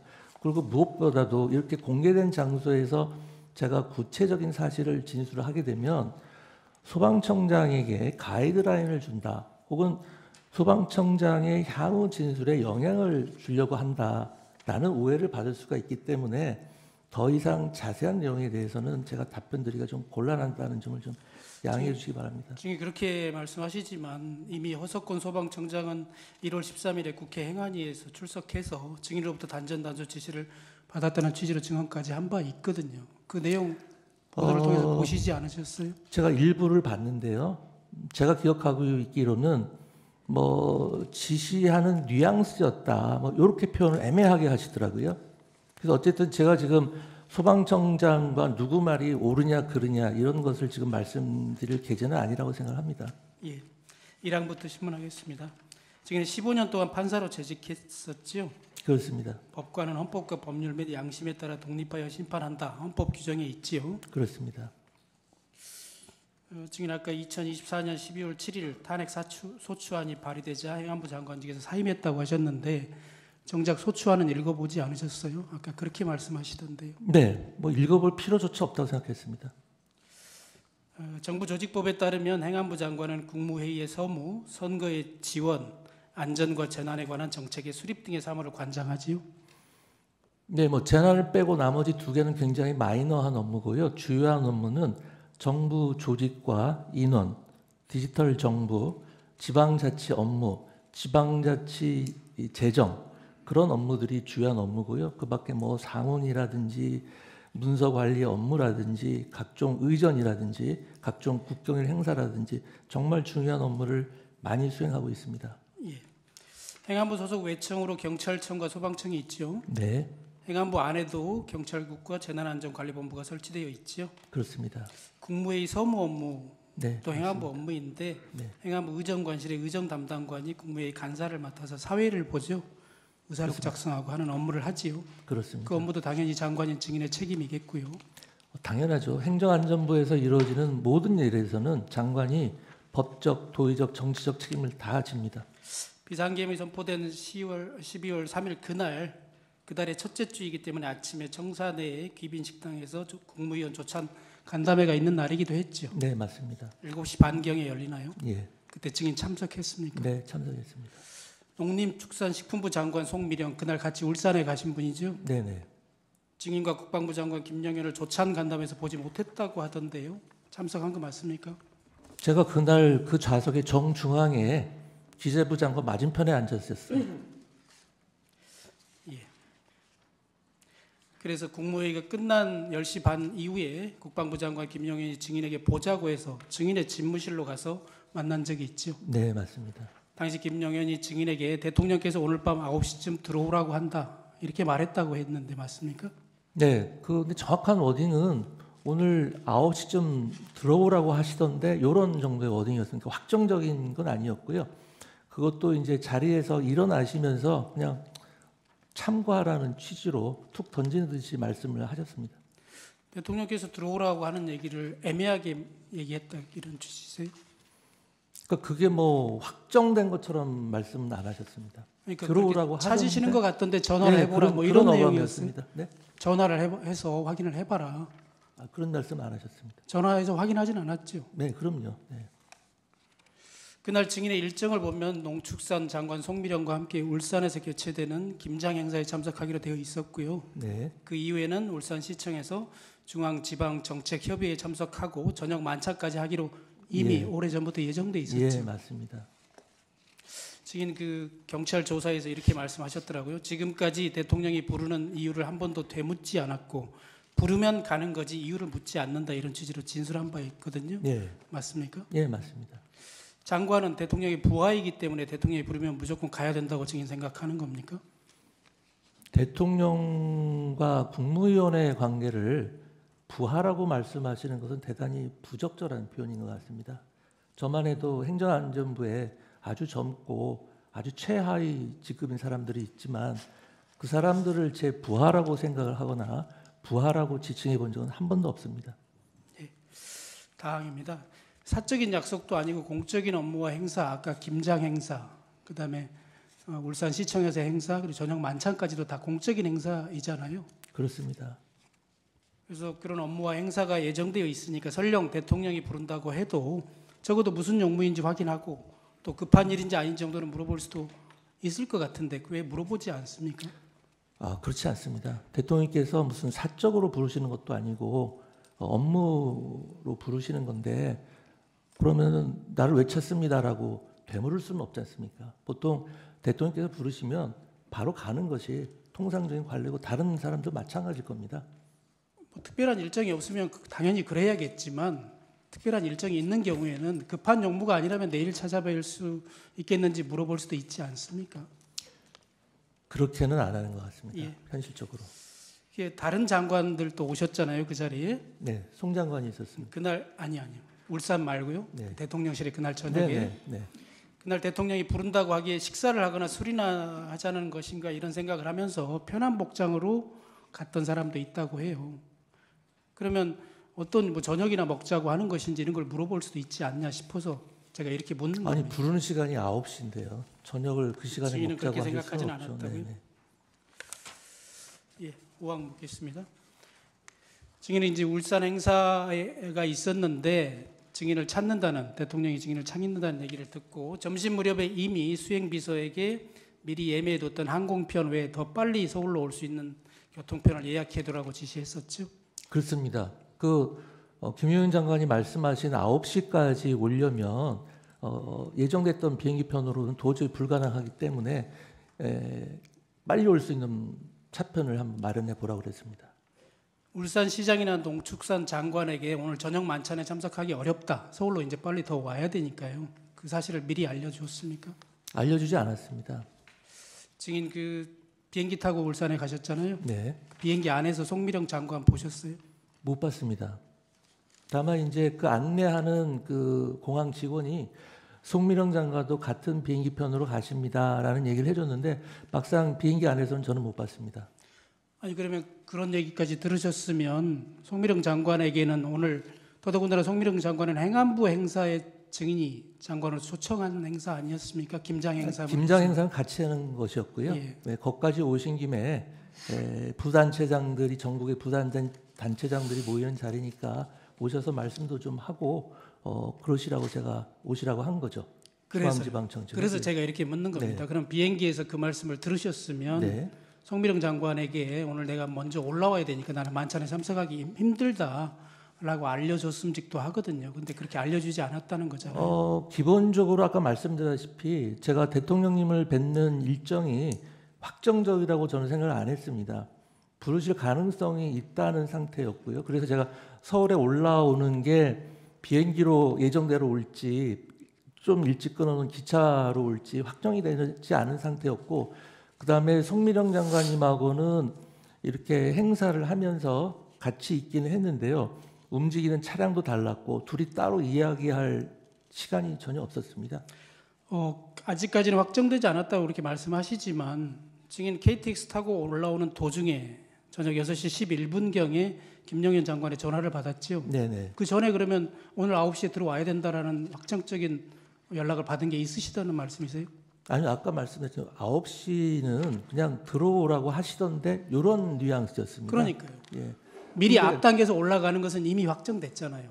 증인 생각에. 아닙니다. 출발할 때까지 확정 안 했습니다. 제가 갈지 말지를 정하지 못하고. 그렇습니다. 계속 남아 있었습니다. 결국 어째- 최대한까지 기다리다가 대통령실에서 뭐 가부간에 연락이 오면 가장 좋고 5시가 되니까 제 수행비서가 올라가시려면은 이때 안 올라가면은 못 올라갑니다라고 계속 재촉을 해가지고 부르실지 안 부르실지 확정은 안 됐지만 그럼 일단 올라가서 기다리는 게 맞겠다 싶어서 올라간 겁니다. 울산에 있어서는 이제 계속 있게 되면 올라오라고 해도 올라가는데 서너 시간이 걸리기 때문에 예. 울산시청에서 열린 중앙지방정책협의회가 개최되고 나서 증인 인사말 하시고 네 이제 그 무렵에 이석해서 올라오셨잖아요. 아닙니다. 회의 거의 마친 상태였습니다. 그러신가요? 네. 어쨌든 그 무렵에 이제 송미령 장관에게 증인에게 행안부 차관보가 알려줬다고 하거든요. 이렇게 송미령 장관에게 내가 먼저 올라가야 된다라고 알려준 거는 그 시점은 맞지요? 그 우리 직원이 뭐라고 얘기했는지 모르는데요. 아마 확정적으로 얘기는 못했을 겁니다. 제가 아까도 말씀드렸듯이 계속 유동적인 상태였기 때문에 제가 올라가야겠다라고 결심한 게 5시였기 때문에 그 이전에 얘기를 들었다면은 그게 확정적으로 얘기를 하지는 않았을 겁니다. 대통령께서 부르신다는 얘기를 해줬나요? 송미령 장관에게? 송미령 장관한테 아까 이야기할 기회도 없었고 기회가 있었다 하더라도 그런 이야기는 안 합니다. 아니요, 장관에게 증인이 직접 얘기했는지를 묻는 게 아니고요. 이제 먼저 떠나야 된다라고 일러줬잖아요. 그때 대통령실에서 제가 부르니까 일러주지 않았다니까요. 떠나야 된다는 얘기를 제가 한 적이 없습니다. 송미령 장관. 차관보가 그러면 증인이 시키지 않은 걸 알려줬다는 겁니까? 저 시킨 적 없습니다. 그래요? 네. KTX 열차 타고 오는 중에 김영현 장관의 비아폰으로 전화를 받았죠. 아니 일반 전화로 받았지요. 네. 그래서 비아폰으로 전화를 다시 하라고 했다고 해서 전화를 했다고 했죠. 그게 이제 전화를 받았더니 네. 그 김용현 장관님이 혹시 비화폰, 그러니까 저는 보안폰이라고 표현하는데 보안폰 지금 가지고 있냐라고 물어보시더라고요. 근데 저는 보안폰을 사용하지 않습니다. 그래서 제 옆자리에 앉아 있는 제 수행비서에게 혹시 지금 보안폰 가지고 있냐 물어봤더니 마침 가지고 있다고 그러더라고요. 그래서 보안폰이 있다고 합니다라고 얘기를 했더니 그러면은 보안폰으로 다시 자기에게 전화해 달라고 하시더라고요. 예, 그렇게 된 그래서 겁니다. 다시 통화했을 때 김영현 장관이 뭐라고 하던가요? 어디 계시냐 이렇게 물어보시더라고요. 그래서 울산에 행사가 있어서 울산 행사하고 서울로 올라가는 길입니다. 이렇게 답변했습니다. KTX 안에서 아직 서울역에 도착하기 전에 7시 40분경에 또다시 전화가 왔었다고도 했는데 맞습니까? 예, 맞습니다. 그 내용은 또 무슨 내용이었습니까? 아까 그 6시 11분경에 전화해서 제가 다시 보안폰으로 전화했을 때 기차 아니라고 그랬더니 그럼 언제쯤 도착하냐고 물어보시더라고요. 그래서 서울역 기준으로 서울역에 한 8시 조금 넘어서 도착하는 기차입니다. 그랬더니 그럼 알겠다. 그러고 그냥 끊으셨습니다. 그러고 나서 서울역 도착하기 한 2, 30분 전 7시 아까 40몇 분인가요? 그때 다시 전화하셔서 도착했냐? 그래서 아직 도착 못했습니다. 그랬더니 그럼 도착하는 대로 용산으로 들어와라. 이렇게 말씀하셨습니다. 예, 알겠습니다. 그렇게 다시 재촉하는 전화가 온 것은 왔을 때는 김영현 장관이 대통령이 재촉한다, 빨리 들어오라고 재촉한다 이렇게 말하지 않았나요? 재촉하는 전화라니 무슨 말씀이시죠? 뭘 재촉하죠? 다시 7시 40분에 또 전화가 와서 네. 어디쯤 왔냐 빨리 들어오라고 했다면서요. 빨리 들어온 이야기는 하지 않았습니다. 그리고 재촉하는 전화도 아니었습니다. 언제 오느냐라고 그냥 다시 물었다는 그렇습니다. 겁니까? 네네. 도착하면 용산으로 들어와라 그렇게 얘기를 했습니다. 예, 질항은 다 생략하겠습니다. 파랑입니다. 그래서 등이 도착해서 8시 40분쯤에 도착했다고 말씀하셨는데 도착했더니 피청구인과 함께 국방부 장관 김영현이 있었고 법무부 장관 박성재가 증인보다 먼저 와 있었다. 네, 이렇게 진술하셨는데 맞죠? 네 맞습니다. 순서 아까 잘 기억 못 하신다고 그랬는데 증인이 조사받을 때는 이렇게 말씀하셨어요. 이어서 국무총리 한덕수와 통일부 장관 김영호가 접견실에 있다가 들어왔고 외교부 장관 조태열과 국정원장 조태영이 뒤이어서 들어왔다 이런 식으로 네, 제가 진술하셨는데 기억하는 순서가 그대로입니다. 맞는 것 같습니까? 네, 제가 기억은 그렇게 하고 있습니다. 그러면 그 당시에 집무실에 있었던 사람은 피청구인을 제외하고는 국방부 장관, 법무부 장관, 총리, 통일부 장관, 외교부 장관, 국정원장, 증인 7명 정도였겠네요. 네, 그리고 부속실 직원들도 왔다 갔다 하고 그랬던 것 같습니다. 나중에 확인된 사실이긴 한데요. 그 7명은 모두 피청구인이 직접 개별적으로 각각 전화해서 들어오라고 한 사람들로 밝혀졌거든요. 그 내용을 혹시 증인 그때 알고 있었어요? 전혀 몰랐습니다. 그때 피청구인이나 아니면 김영현 장관이 그렇게 개별적으로 연락해서 오라고 했다라는 언급을 하지는 않았습니까? 네, 그런 언급 전혀 그런 없었습니다. 언급은 없었습니까? 네. 방금 말씀드린 것처럼 그분들은 다 9시 이전에 도착한 사람들이거든요. 증인도 8시 40분쯤에 도착했고요. 네. 그리고 피청구인이 직접 전화해서 들어오라고 했던 사람들이고 그 7명인데 그중에 국정원장은 국무위원이 아니죠. 네. 그렇다면 6명 6명밖에 없는데 처음부터 그럼 피청구인은 아예 국무회의를 열 생각이 있었던 것은 아닌 것 같아요. 그건 저 모르겠습니다. 그런데 이제 증인도 아까 얘기했다시피 그 뒤에 국무총리인지 누군지는 정확하지는 않지만 누군가 국무회의 심의를 거쳐야 된다고 말을 해서 네. 그때부터 아마 부속실이나 이런 데서 연락을 했던 것 같거든요. 그 자세한 경위는 누가 연락했는지도 모르겠고요. 대통령께서 그때 어떤 생각을 갖고 계셨는지는 더더욱 제가 알 수가 없었습니다. 그때 집무실에서 피청구인이 했던 말 뭐 다 기억은 못 하시고 주신문상에서 몇 가지 나왔는데 혹시 이런 말도 들었나요? 이거는 비상계엄을 선포해야겠다라고 얘기하면서 이거는 비서실장도 수석들도 모른다. 네. 심지어 우리 와이프도 모른다. 와이프가 알면 화를 낼 것이다. 이런 말을 분명히 했습니까? 네, 분명히 하셨습니다. 예, 시팡을 묻겠습니다. 당시에 집무실이나 접견실에서 피청구인이 왔다 갔다 하면서 여러 번 이제 얘기를 했다고 아까 말씀하신 것 같은데 계엄을 선포할 수밖에 없다면서 여러 가지 이유를 말을 한 거잖아요. 네. 그 중에 부정선거, 뭐 선관위 이런 언급은 그때는 없었죠. 제 기억에는 별로 없는데 그 부정선거, 아니, 공정선거의 중요성은 늘 항상 많이 수시로 강조하셨었습니다. 그날은 제가 들은 기억은 잘 없는 것 같습니다. 네. 밤 10시에 KBS에서 생방송으로 비상계엄 담화를 하기로 되어 있다. 이런 말도 분명히 들었습니까? 들은 것 같습니다. KBS가 있었는지 없었는지 모르겠지만 어쨌든 방송한다는 말씀을 하셨습니다. 예.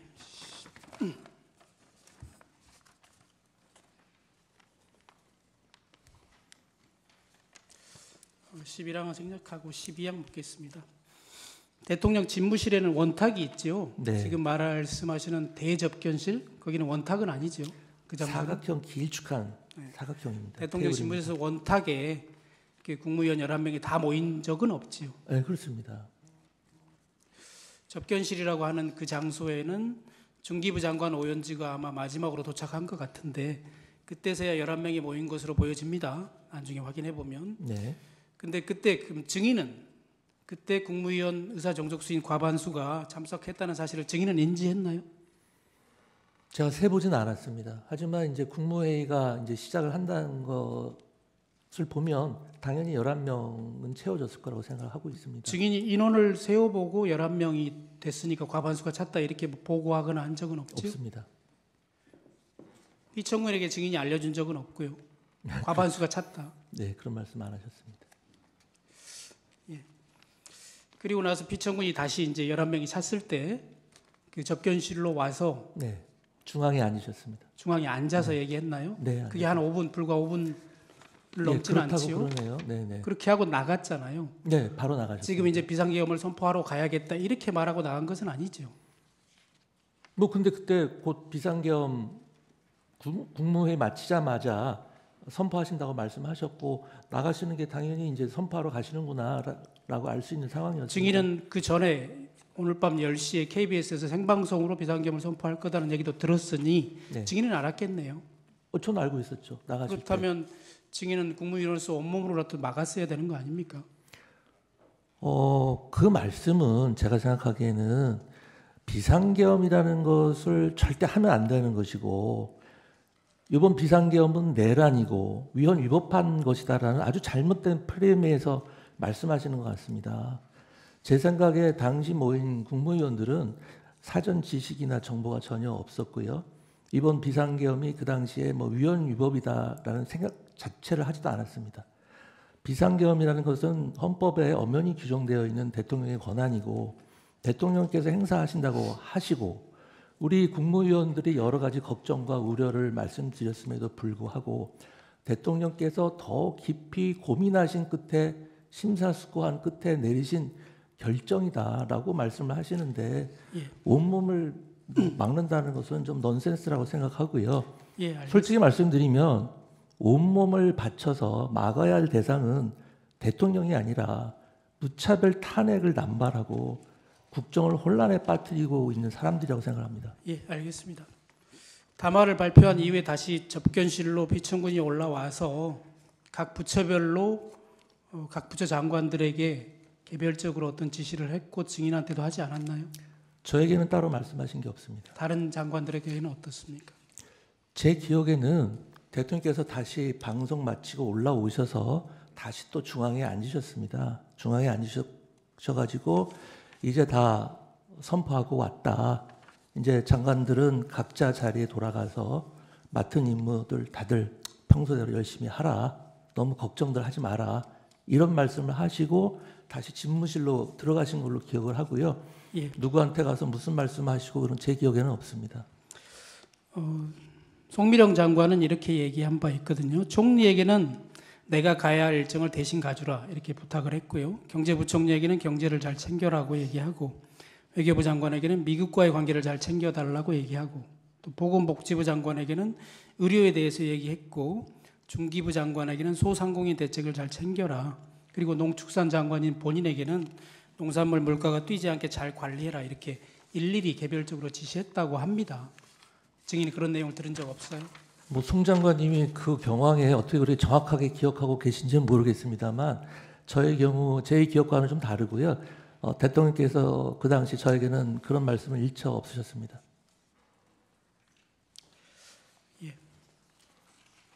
14항을 생략하겠습니다. 15항도 생략하겠습니다.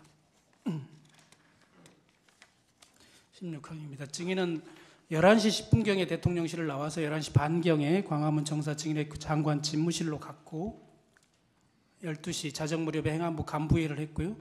1시 15분경에 집에 도착했다 이렇게 진술했는데 맞습니까? 네, 맞습니다. 다른 국무위원들은 대부분 10시 40분에서 50분 사이에 대통령실에서 접견실에서 나간 것 같아요. 증인은 계엄 선포 후에도 한 3, 40분 정도 더 그 자리에 있었네요. 네, 그런데 아까 다른 대리인이 말씀하셨는데 저도 비슷한 시기에 나왔습니다. 네. 그러면 다시 이제 그 계엄 선포 이후에 다시 담화 발표하고 올라왔을 때 다시 증인이 피청구인을 집무실로 들어가서 단독으로는 혹은 접견실이 아닌 곳에서 만나기는 했습니까? 그런 적은 전혀 없고요. 당시 저는 유일하게 대통령을 따로 뵌 게 그 다른 국무위원들이 좀 들어가서 말씀 좀 해봐라 했을 때 잠깐 한 1, 2분도 안 됐을 겁니다. 그때 따로 뵌 거 말고는 그거는 전에 그렇다는 거죠. 그렇죠. 선포 전에. 국무위원들하고 처음부터 끝까지 계속 같이 있었기 때문에 대통령님을 따로 뵐 수 있는 시간이 전혀 없었습니다.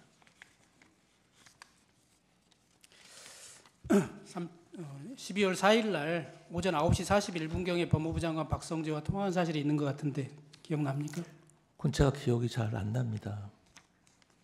증인이 이렇게 진술했거든요. 법무부 장관이 그날 국무회의에 증인의 앞자리에 앉는데 지각을 네네, 하는 것 맞습니다. 같아서 전화했다 이렇게 진술했거든요. 예, 예. 맞습니까? 예, 근데 그날은 12월 4일은 11시에 그 총리 주재로 열린 국무위원회 간담회를 했잖아요. 네, 네, 그렇습니다. 평상시에 그 국무회의가 아니지 않습니까? 간담회였습니다. 네. 국무회의 그렇다면 간담회. 9시 41분에 박성재 장관에게 전화했다면 지각을 해서 전화한 것은 아니지 않습니까? 그 지각을 해서 전화한 건 11시 좀 넘어서 전화한 게 그거였고요. 그 9시 방금 말씀하신 시간에 전화한 거는 제가 기억이 잘 없습니다. 네. 어떤 내용으로 전화했는지도 잘 기억이 없고요. 12월 3일 야간부터 법제처장 이완규로부터 전화가 여러 번 와 있었다. 그래서 네, 내가 맞습니다. 전화했다 이렇게 말씀하셨는데 맞죠? 네, 네, 맞습니다.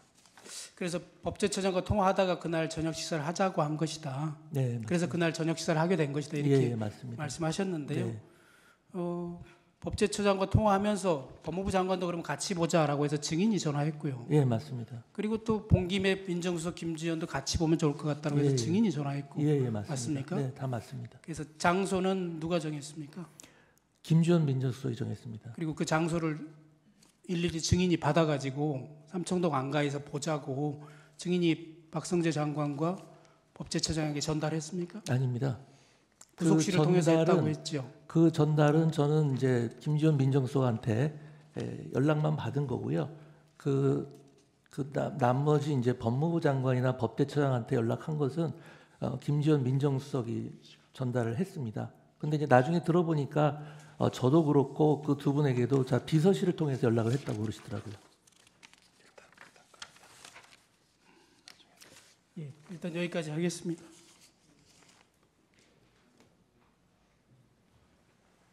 그만하는 겁니까? 아닙니다. 나머지 대주시면 하고. 지금 시간이 얼마 남았죠? 예, 일단 6분 하시죠. 네. 그 청구인 측 신문 중에 먼저 마치 비상계엄 선포 전에 있었던 국무회의가 국무회의도 아니었던 것처럼 마치 폄하를 하는 취지로 얘기를 하시는데 이게 국무회의가 아니었다가 누군가 총리를 통해서 대통령한테 건의를 해서 비로소 국무회의가 열린 게 아니라 실제로는 증인 포함해서 국무총리, 국방장관, 법무장관, 외교장관, 통일장관 이분들을 먼저 집무실로 불렀던 거고 나머지 분들은 보안 때문에 조금 늦게 순차적으로 불렀던 것으로 알고 있는데 맞습니까? 그런 얘기 들어보셨습니까? 그런 것은 잘 몰랐고요. 솔직히 말씀드리면 저도 이제 비상계엄 선포 전에 국무회의를 해야 된다는 걸 모르고 있었습니다. 네네. 근데 누군가 그런 말씀을 하셨고 총리님이 들어가서 대통령님 의사를 여쭈러 들어간 것으로 알고 있습니다. 그러면 집무실로 가시기 전에는 몰랐다 하더라도 대통령이 증인 포함해서 국무위원들을 부르는 건 그냥 뭐 사적으로 불러서 뭐 얘기나 하자 이런 취지는 아니셨을 거고 공적으로 당연하죠. 부르셨을 건데 네네.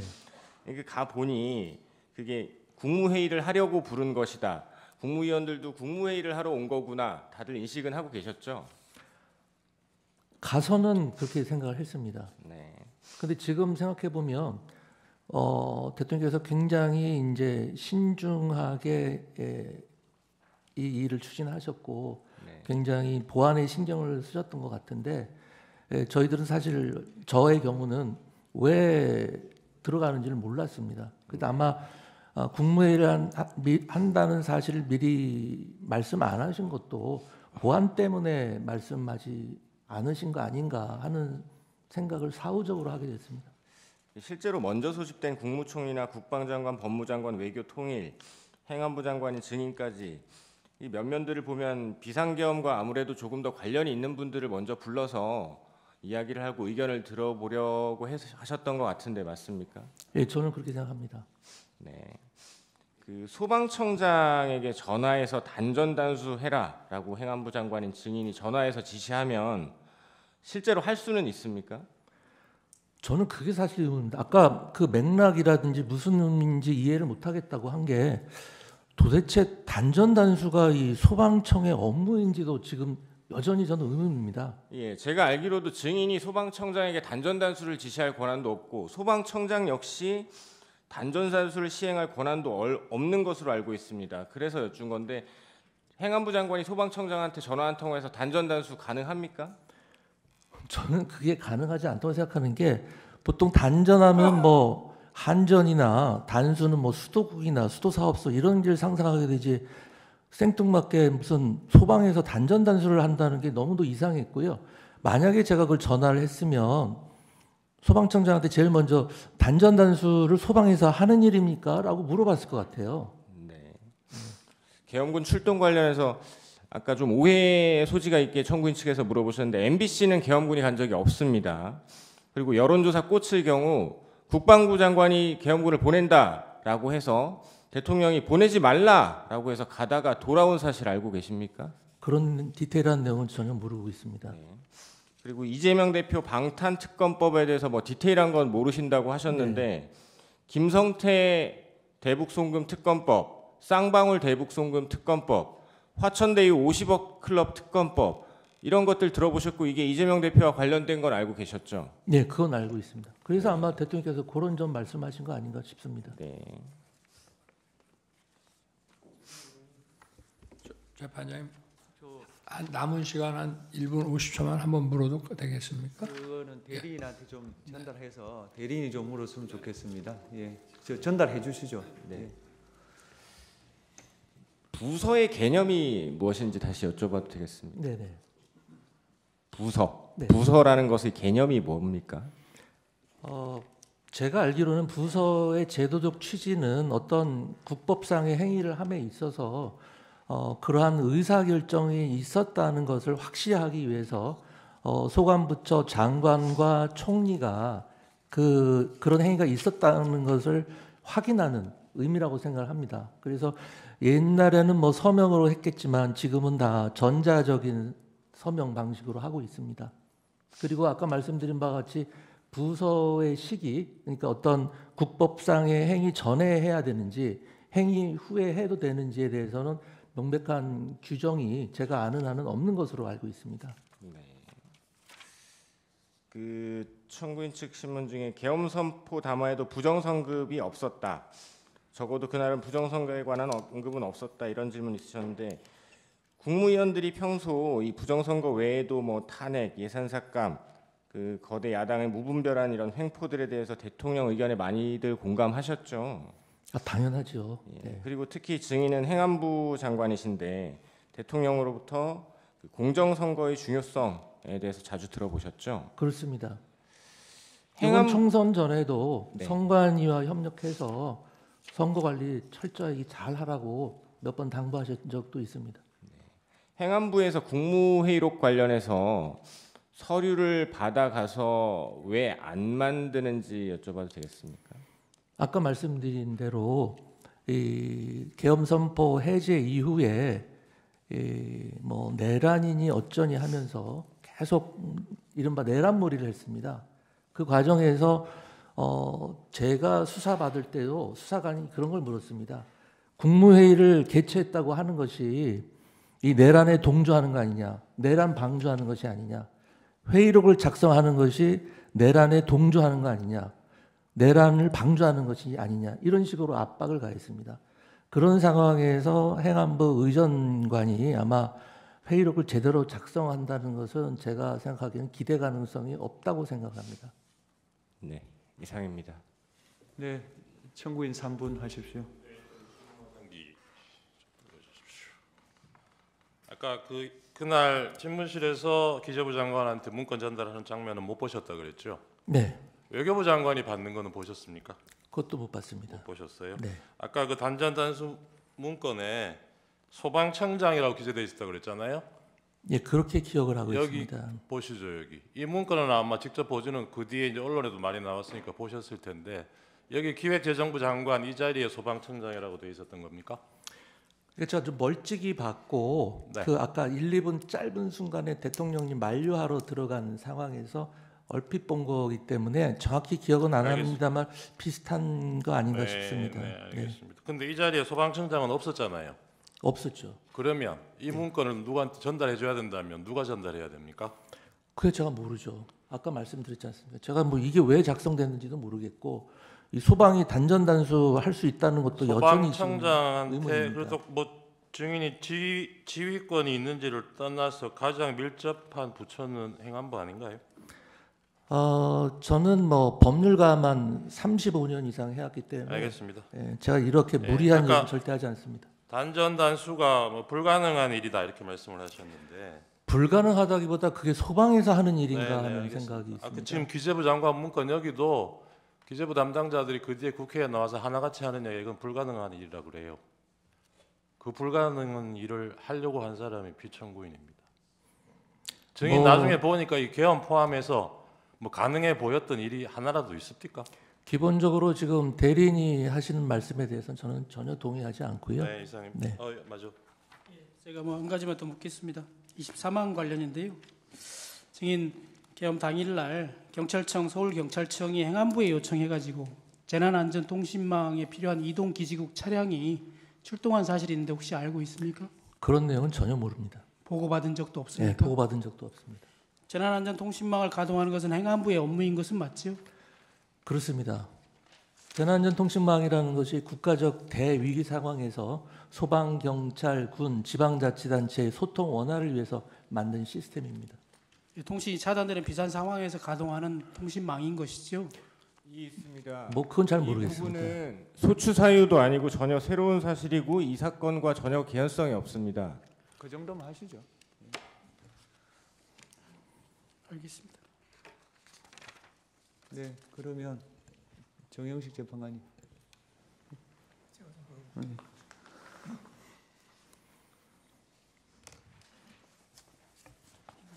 증인께 그날 12월 3일 그 대통령실에서 있었던 그 회의에 관해서 좀 여쭤보겠습니다. 네. 그날 국무위원 중에서 가장 늦게 온 게 오영주 중기부 장관이죠. 그건 제가 모릅니다. 근데 아마 후반부에 온 건 틀림없을 겁니다. 예. 그 오영주 중기부 장관이 그 도착한 시간이 22시 17분이라는 거예요.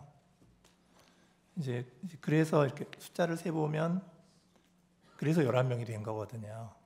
11명이 됐는데 아까 증인께서 말씀하시기를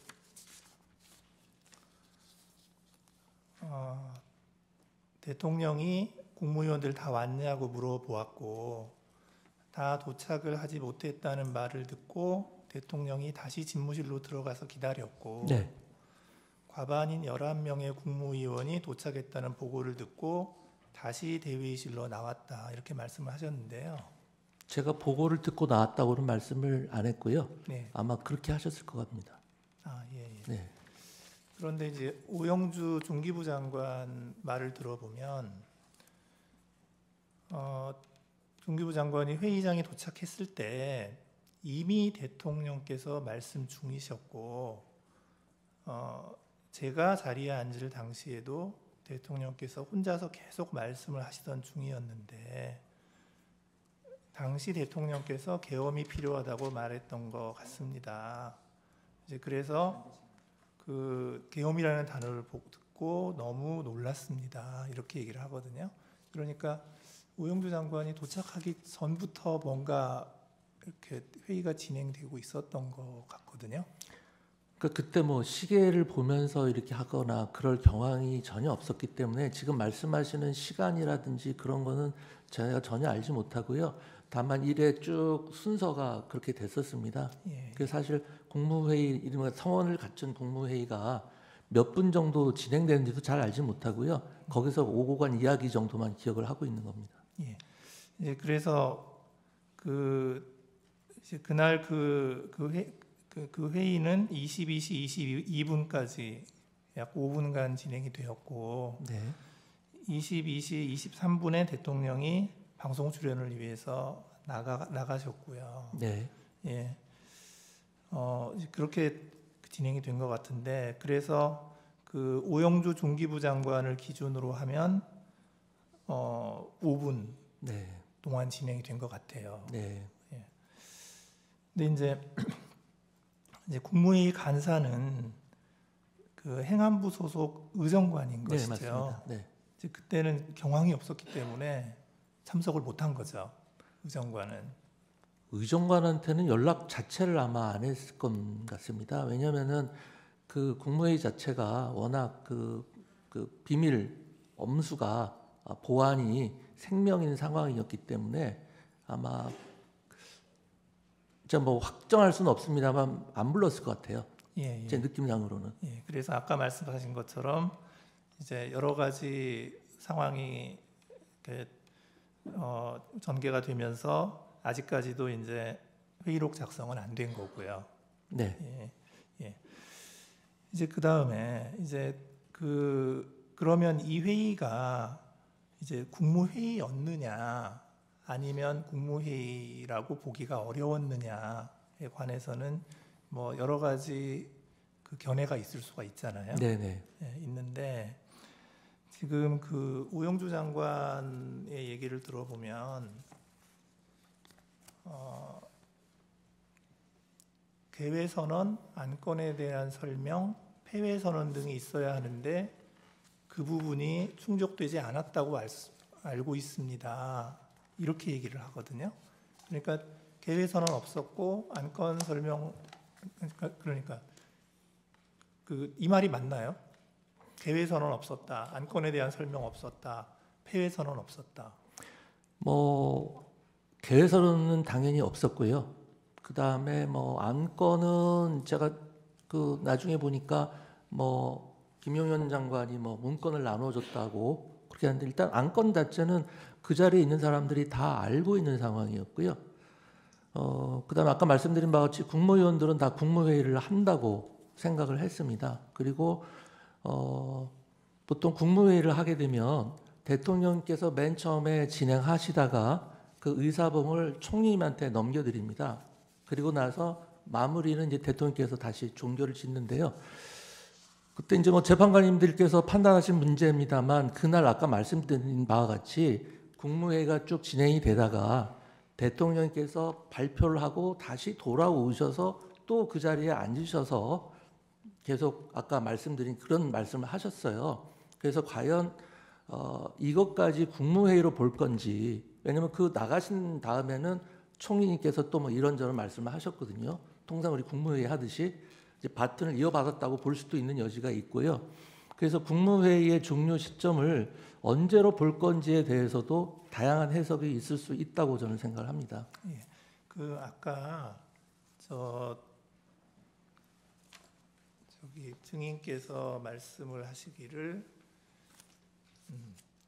비상계엄 선포문을 뭐 누군가 배포했을 것이다. 근데 이제 증인은 하여튼 확실한 건 잘 모르겠다. 네, 기억은 그러셨잖아요. 없는데 누군가 했다고 하면 맞을 것이다 이렇게 말씀을 드렸습니다. 근데 지금 그 최상목 장관의 진술을 보면 이렇게 말씀을 하시거든요. 저는 김용호 의원이 국무총리에게 보고하는 거 못 받고 그 자리에서 어떤 안건이나 자료를 받은 것도 없습니다. 그러시거든요. 그러니까 하여튼 증인은 확실한 건 모르신다는 말씀이시죠? 저도 김용현 장관님이 총리님께 뭘 보고하거나 이런 장면은 보지 못했고요. 그다음에 한 가지만 더 말씀드리면 제가 행안부 장관 2년 넘게 재임하면서 국무회의를 100번 훨씬 넘게 참석을 했습니다. 그런데 그 회의 과정에서 의사 정족수가 물론 갖춰진 상태는 아니었습니다만 이번 국무회의처럼 실질적으로 국무위원들끼리 열띤 토론이나 의사 전달이 있었던 것은 처음이었고요.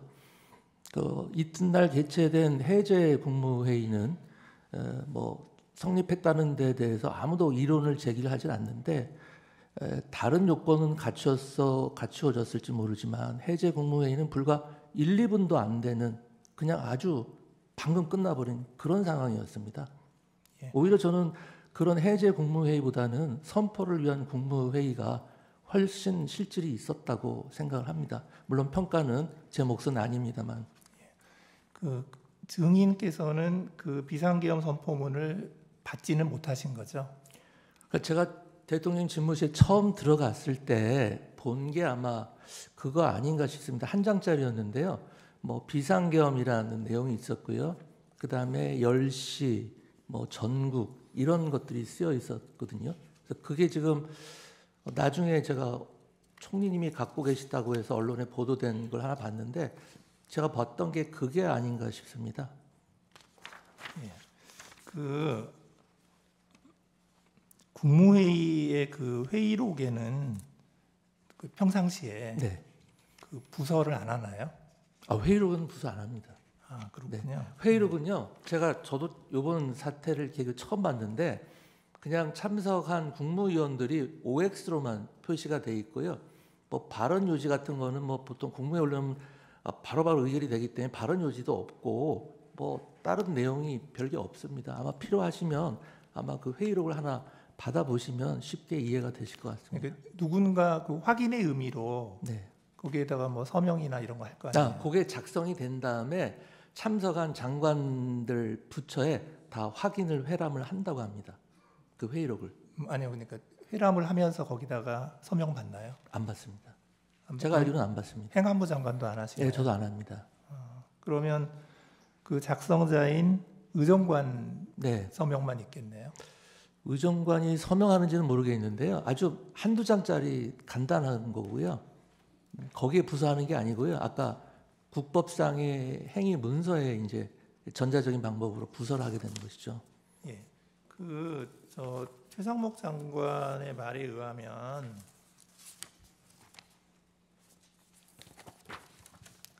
자리를 파할 때 누군가가 저에게 여기에 서명을 해달라고 해서 그제서야 이게 국무회의라는 외관을 갖추기 위해 오라고 한 것이었구나라는 생각을 하였습니다.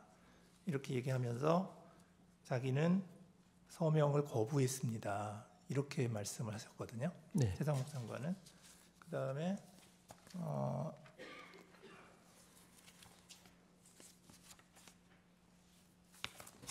한덕수 총리는 뭐라고 그랬냐면 참석한 사람 사인 정도 받으려고 했는데 그 사람이 누구였는지는 기억이 안 납니다. 그런데 국무위원 전원이 사인을 하지 않겠다고 해서 아무도 하지 않았을 겁니다. 이렇게 얘기를 하는데, 그리고 이제 최상목 장관은 한마디 더 하세요. 뭐라고 하시냐면 12월 4일 다음 날이죠. 다음 날 00시 40분에 그 소위 F4 회의, 그러니까 이창용 한국은행 총재, 김병환 금융위원장, 이복현 금융감독원장과 F4 회의를 진행을 했다. 그 자리에서 최상목 장관이 제가 서명을 하지 않고 나왔다. 나는 사퇴할 것이다. 라고 얘기했다는 거거든요. 근데 조금 이상한 게 평상시 국무회의 때 서명 안 하는데 맞습니다. 그날은 왜 서명을 받으려고 그러니까 했을까요? 저도 그 얘기가 왜 나왔는지 모르겠는데요. 저도 그 상황이 기억이 납니다. 아까 말씀드린 때 테이블이 굉장히 긴데요. 저는 이제 대통령 집무실 쪽 가까운 쪽에 앉아 있었고 저쪽에서 뭐 서명 어쩌고 뭐 그런 얘기를 하면서 서명 안 하고 갔습니다. 뭐 이런 얘기가 들리더라고요. 그래서 무슨 서명이냐? 서명이 왜 필요하냐? 서명할 필요가 없다라고 제가 얘기를 했어요. 근데 기본적으로 서명 얘기가 왜 나왔는지 모르겠는데요. 뭐 국무회의가 됐든 뭐 부서가 됐든 손으로 서명하는 경우는 없습니다. 전자적인 서명을 하는 것이지 그때 누가 왜 그런 얘기가 나왔는지 저도 이해를 할 수가 없습니다. 예. 서명하는 경우는 없거든요. 예, 예. 다 전자 서명을 하는 것이지 다 자기 집무실에 돌아가서 그 한덕수 장관은 그 비상계엄 관련 국무회의의 요건을 충족하였느냐 이런 질문에 자기는 평가를 못하겠다. 네. 이제 그런데 자기 생각에는 간담회 정도 되는 것 같다 이렇게 말씀을 하셨고요. 그 다음에 오영주 장관은 중기부 장관은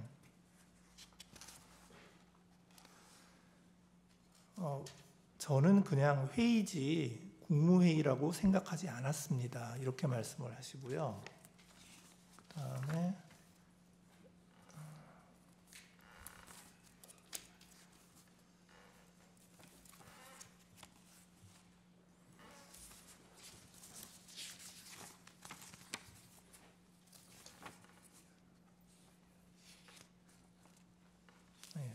최상목 장관도 그날 모였던 것이 국무회의라고 생각을 하지는 않습니다. 이렇게 말씀을 하시고 계셔서 참석하시는 분들이 내가 지금 국무회의를 하고 있구나 이런 생각을 못 하셨던 것 같거든요. 근데 증인께서는 네. 이게 지금 국무회의라고 생각을 하셨던 건가요? 그렇습니다. 제가 아까 말씀드렸다시피 저는 그 자리에 계신 대부분의 국무위원들은 국무회의를 한다고 생각했을 거라고 아까 말씀을 드렸습니다. 그 이유는 아까 한 걸 결국 반복을 하는 건데 총리님께서 국무회의에 대해서 대통령께 말씀드려 갔었고 그래서 그 자리에 있었던 분들은 국무회의를 한다는 걸 다 알고 있었고요. 그 의사 정족수인 11명이 되기까지 기다린 이유가 과연 무엇인지 제가 묻고 싶습니다. 국무회의가 아니라면 뭐하러 그냥 11명 올 때까지 대통령께서 비상계엄 선포를 30분 가까이 미루면서 기다릴 필요가 없는 것 아니겠습니까? 그래서 뭐 판단을 하시겠습니다만 회의에서 이렇게 절대로 양보할 수 없는 것이 다른 요건은 차치하더라도 의사 정족수 아니겠습니까? 그래서 11명이 모일 때까지 다 기다려서 국무회의를 나름 좌석도 격식을 갖추고 했는데 그분들께서 왜 그렇게 말씀하시는지는 잘 모르겠습니다만 제 생각은 어쨌든 평가야 뭐 사법기관에서 할 것이지만 국무회의를 한다고 저는 생각을 했고 다른 분들도 그렇게 생각을 했을 거라고 생각을 합니다. 예. 이제 부서에 관해서 좀 네. 여쭤보는데요. 헌법 82조는 대통령의 국법상 행위는 문서로서 하며 이 문서에는 국무총리와 관계 국무위원이 부서한다. 군사에 관한 것도 또한 같다. 네. 이렇게 돼 있거든요.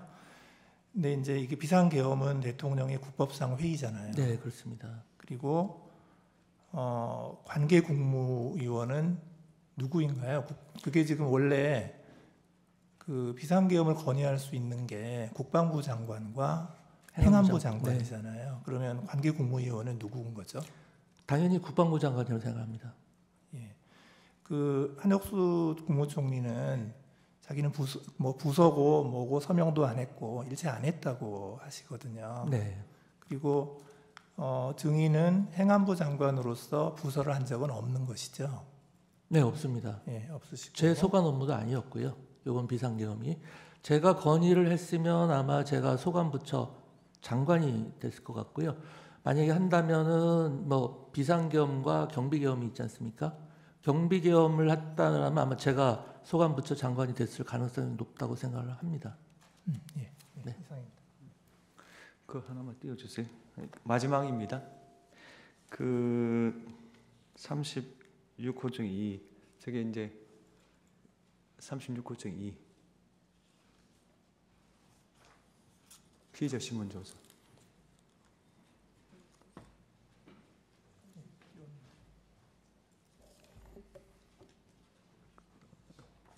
그게 36호 중 2인가요? 아니, 그거 말고 그 뒤에 그 12월 16일자로 아마 피의자 신문 조서를 받으신 것 같은데 네. 그때 그 변호인 입회 화해 받으셨고 진술 내용을 확인하시고 조서 서명 날인한 거는 맞습니까? 네, 그건 맞습니다. 36고증 2를 증거로 채택하고 신문은 종결하고요. 그 본인 진술, 의견 진술 기회를 드리겠습니다. 우선 소추위원 의견 진술 하시겠습니까? 피청구인 본인 의견 진술 하시겠습니까? 간단히 좀 이해를 돕기 위해서 말씀을 드리겠습니다. 행안부 장관의 그 이상민 전 장관의 증언을 이렇게 들어보면은 조사를 받는 과정에서 계엄 이코르 내란이라고 하는 프레임으로 자꾸 물으니까 아마 일부 국무위원들이 그런 식으로 답변을 한 것 같은데, 도대체 국무위원이 대통령실에 그러면 뭐 간담회 하러 오거나 뭐 놀러 왔다는 것은 말이 안 되는 얘기입니다. 그래서 그런 점을, 그래서 제가 아까 전문 증거를 증거로 채택하는 문제는 헌재에서 결정할 문제라고 하더라도 그것을 얼마나 믿을 것이냐의 문제는 종합적으로 판단해 주십사 하고 이제 말씀을 드린 겁니다. 그리고 이제 그 국무회의록의 그 작성과 관련돼서는 6일 날 12월 6일 날 행안부에서 그 국무회의록을 작성할 테니까 관련 서류를 보내달라 해서 대통령 비서실에서 10일 날 다 보내줍니다. 그리고 그 문서 작성 책임과 권한은 행안부고요. 그리고 아까 그 부서 문제도 대통령의 국법상 행위, 비상계엄 선포라는 국법상 행위에 대해서는 부서는 국방장관과 총리와 대통령인데, 사실 우리 부속실의 그 실장이 일단은 만들어 놓고 서명을 받았습니다. 그러나 총리께서 이거는 작성 권한과 책임이 국방부에 있으니 국방부에서 결제 올라오는 게 맞다라고 했는데 국방부에서 아직 안 올린 것이고요.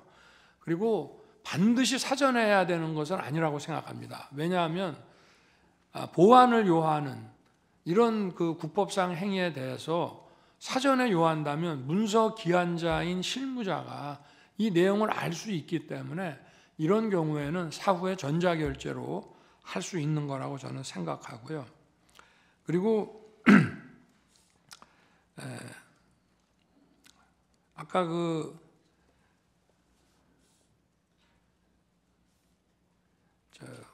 우리 소추인 측에서 비상계엄의 위헌성에 대해서 말씀을 하시면서 대통령이 뭐 정치인으로서 이 야당과 대화와 타협을 해야 되는데 대통령이 그런 거를 방기하면서 결국 이 사태를 만들어 놓고 이걸 계엄으로 해결하려고 한 거라 이게 위헌성이 아주 농후하다고 말씀을 하셨습니다. 저도 한 말씀 드리겠습니다.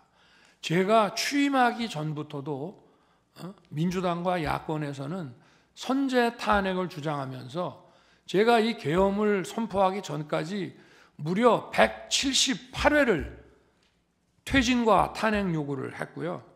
제가 국회 예산안 기조연설을 하러 가면 아무리 미워도 그래도 얘기 듣고 박수 한번 쳐주는 것이 대화와 타협의 기본인데, 제가 취임하고 갔더니 아예 로텐더홀에서 대통령 퇴진 이 시위를 하면서 의사당에 들어오지도 않아서 여당 의원만 놓고 반쪽짜리 제가 예산안 기조연설을 했고요. 그 다음번에는 이제 들어는 왔습니다. 언론에서 비판하니까. 근데 전부 고개를 돌리고 있고 제가 끝나고 악수를 하니까 전부 거부하면서 그 문 쪽에 있는 일부만, 앞면이 있는 일부만 하고 저에게 심지어는 빨리 사퇴하세요. 이런 의원들도 많았습니다. 그러니 도대체 제가 대통령으로서 야당이 아무리 저를 공격하더라도 왜 대화와 타협을 안 하겠습니까? 의석수도 100석 조금 넘는 의석을 가지고 어떻게든 야당을 설득해서 뭐를 해보려고 한 건데, 이 문명국가에서 도대체 현대사에서 볼 수 없는 이런 줄탄핵이라고 하는 것은 이거는 대단히 악의적인 거고, 이거는 대화 타협을 하겠다는 것이 아니라 그냥 이 정권을 파괴시키는 것이 우리의 목표라고 하는 것을 명확히 보여주는 겁니다. 아까도 뭐 0점 몇 프로의 예산 삭감이 0점 몇 프로에 불과하다고 했는데요. 뭐 미국에서는 뭐 몇 조 달러짜리 가지고 예산이 셧다운 되면서 뭐 대통령이나 국회의원이나 월급도 못 받는 사태가 벌어지지만 금방 타협을 합니다. 근데 도대체 우리 우리 헌정사상 핵심 아킬레스건 예산을 일방 삭감한 상태로 예산안을 일방 통과시킨 것은 지난 12월이 유일했습니다. 그런 말씀을 제가 드리고 싶고, 하여튼 이 무슨 뭐 대통령이 대화와 타협을 거부하고 불통의 일방 통행을 하면서 이루어졌다는 것이 바로 민주당의 계속된 프레임이었습니다. 그 말씀을 꼭 드리고 싶고, 저도 미국 국빈 방문 갈 때도 민주당 의원들도 같이 가자고도 얘기하고, 또 김진표 국회의장 계실 때도 여야 의장단, 국회 사무총장 다 여러 번 초청해서 만찬도 하고 뭐 여러 가지 얘기도 많이 했습니다. 그러니까 이런 주장은 정말 본인들에게 스스로 한번 되짚어 봐야 될 문제를 제게 얘기하고 있는 것이 아닌가, 저는 그렇게 생각하고 말씀을 올립니다. 네, 이상입니다. 예, 정인 수고하셨습니다. 예, 돌아가십시오.